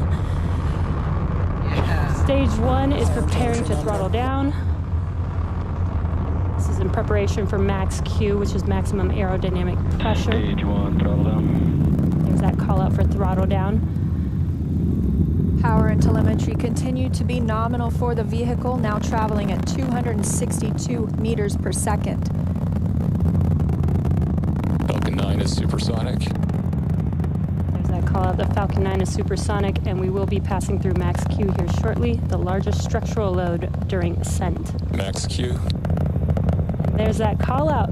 That Falcon has passed through max Q. 1 Bravo. And we've just entered Stage 1 Bravo abort mode. That's going to take them through the end of the first stage burning just before second stage activates off the coast of North Carolina.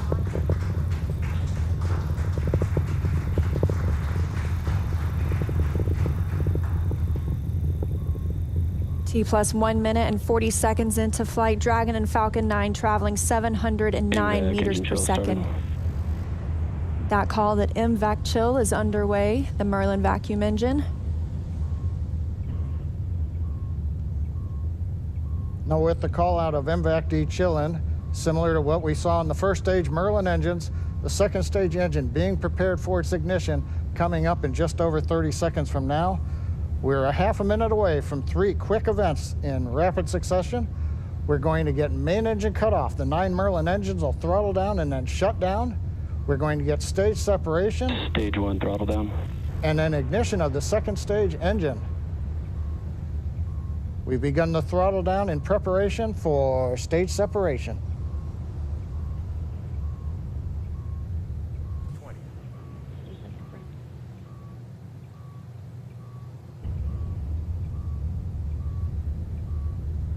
And we have 2 Alpha. Stage separation confirmed.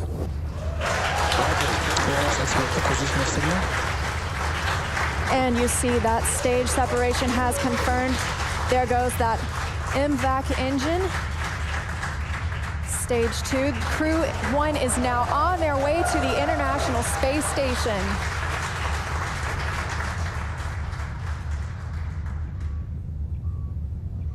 On the right side of your screen, you see Stage 2 continuing to burn. Over on the left-hand side is Stage 1 preparing for its return to Earth. Currently on the left side, you can't make out much. It's a couple hours after sunset in Florida, but the grid fins have deployed on the first stage. The first stage is now unpowered, but with the velocity it had, it continues to coast up to an apogee before it begins to descend back into Earth's atmosphere. Now, as we watch, maybe we'll see the lights of Florida or the eastern seaboard in the background, but otherwise, there's not going to be much to see. On the right-hand side. Dragon, SpaceX, trajectory nominal. You can hear the call out. Trajectory is nominal. Nominal trajectory. And we've heard the call out Bermuda. That means Bermuda Ground Station has the signals from the second stage of the Dragon and Falcon 9. We're still continuing as stage 2 burns to listen for those abort zones. We are now in 2A through 2E to Echo, taking us up over the northern Atlantic.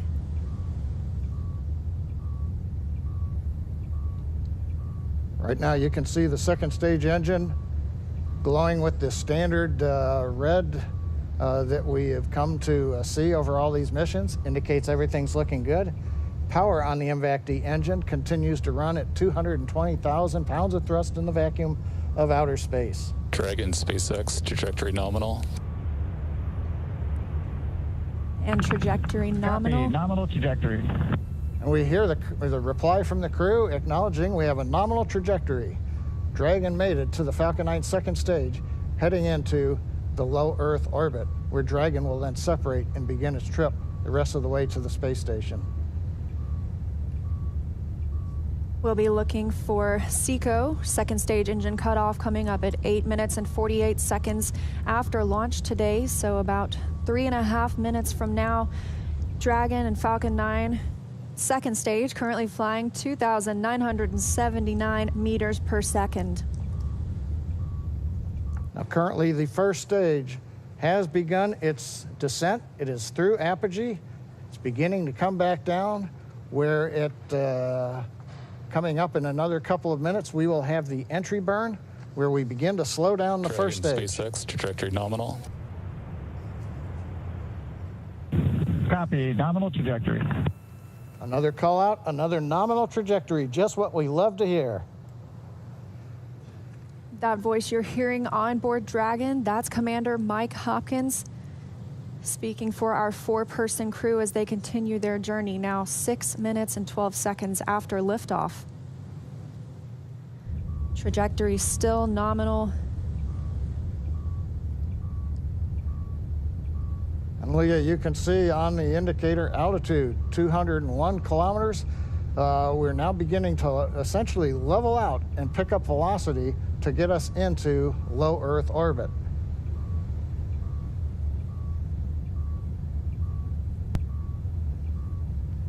We're a little under 1 minute from the ignition for the entry burn on first stage. And we're about 2 minutes away. Dragon SpaceX, trajectory nominal. Copy, nominal trajectory. Great news, now 7 minutes after launch. Second stage engine continues to burn, everything looking good. And we'll see that continue to burn for another 1 minute and about 38 seconds. Right now on stage 2, the crew's getting about a little more than 2.5 G's of acceleration. First stage preparing to ignite for the entry burn. Stage 2 FTS saved.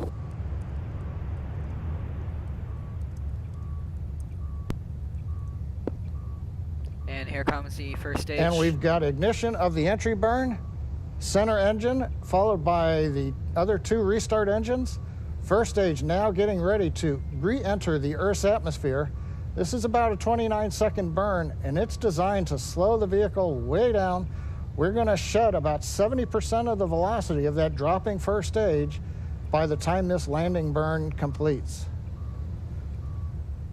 I should say by the time the entry burn completes, which is now over.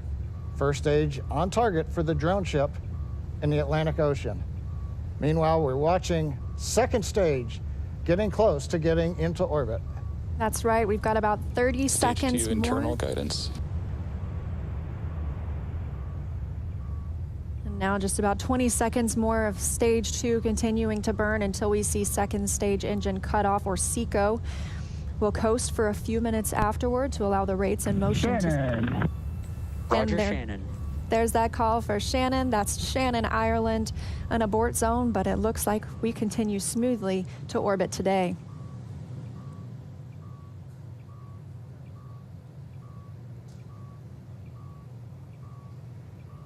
Team VAC, shutdown. And we've got shutdown of the second stage engine on time. Hell yeah. Dragon SpaceX, nominal orbit insertion.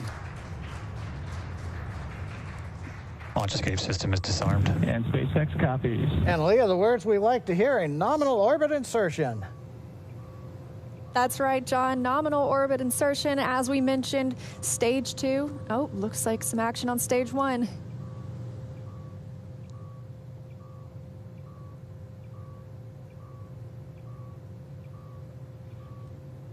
And I believe we've had a touchdown on the drone ship. We've got stage 1 has touched down on the drone ship in the Atlantic Ocean. But now the more important news, second stage is in orbit, right where we want, right on time. And we're getting ready for our next major activity, which will be Dragon spacecraft separation. Now, currently on the second stage, we are essentially venting pressure, purging the engine out, making sure everything is quiet in preparation. Take a look. That's inside Crew Dragon right now. Our Crew 1 crew now coasting in low Earth orbit, still attached to that second stage. In just a couple of minutes, we should see that second stage separate and Crew Dragon will be flying free. Leah, the mission timer shows 90 seconds to Dragon separation. Currently, Dragon is flying at 27,000 kilometers an hour.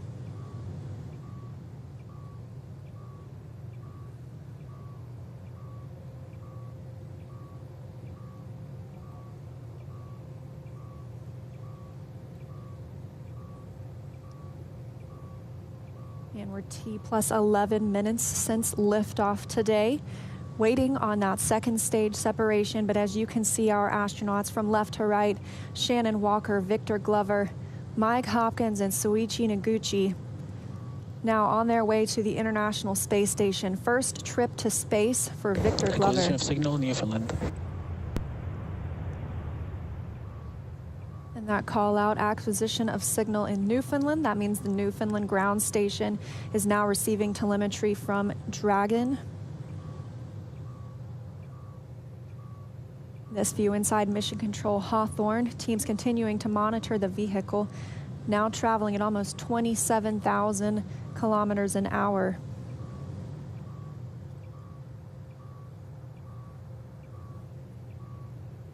Ten seconds to Dragon separation.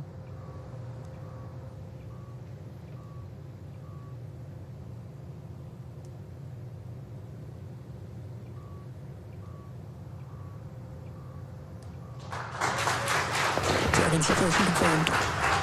And separation confirmed.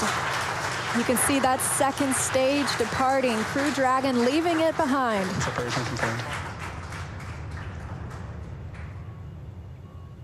Now 12 minutes, 25 seconds into today's flight. Our next thing we'll be looking for is nose cone deploy. Our hooks will start to open on the nose cone and reveal those forward thrusters underneath.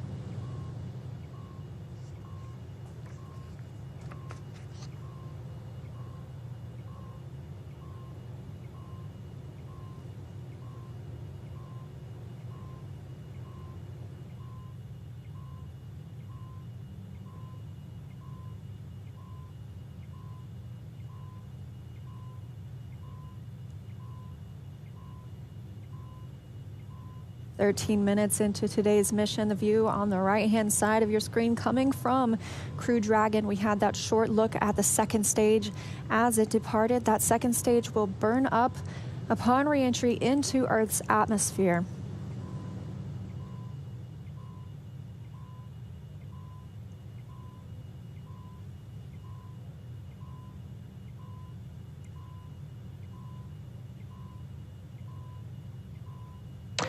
Dragon SpaceX, we see nominal service section Draco checkouts and the unifier activation.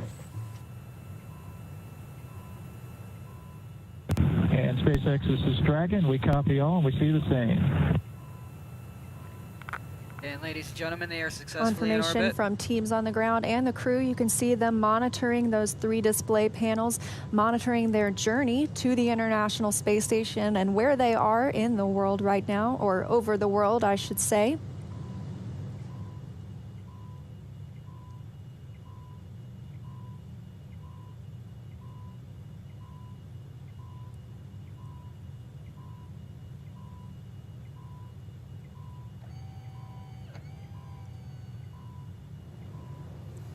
Well, we're in 14 minutes, 25 seconds since it was a great liftoff.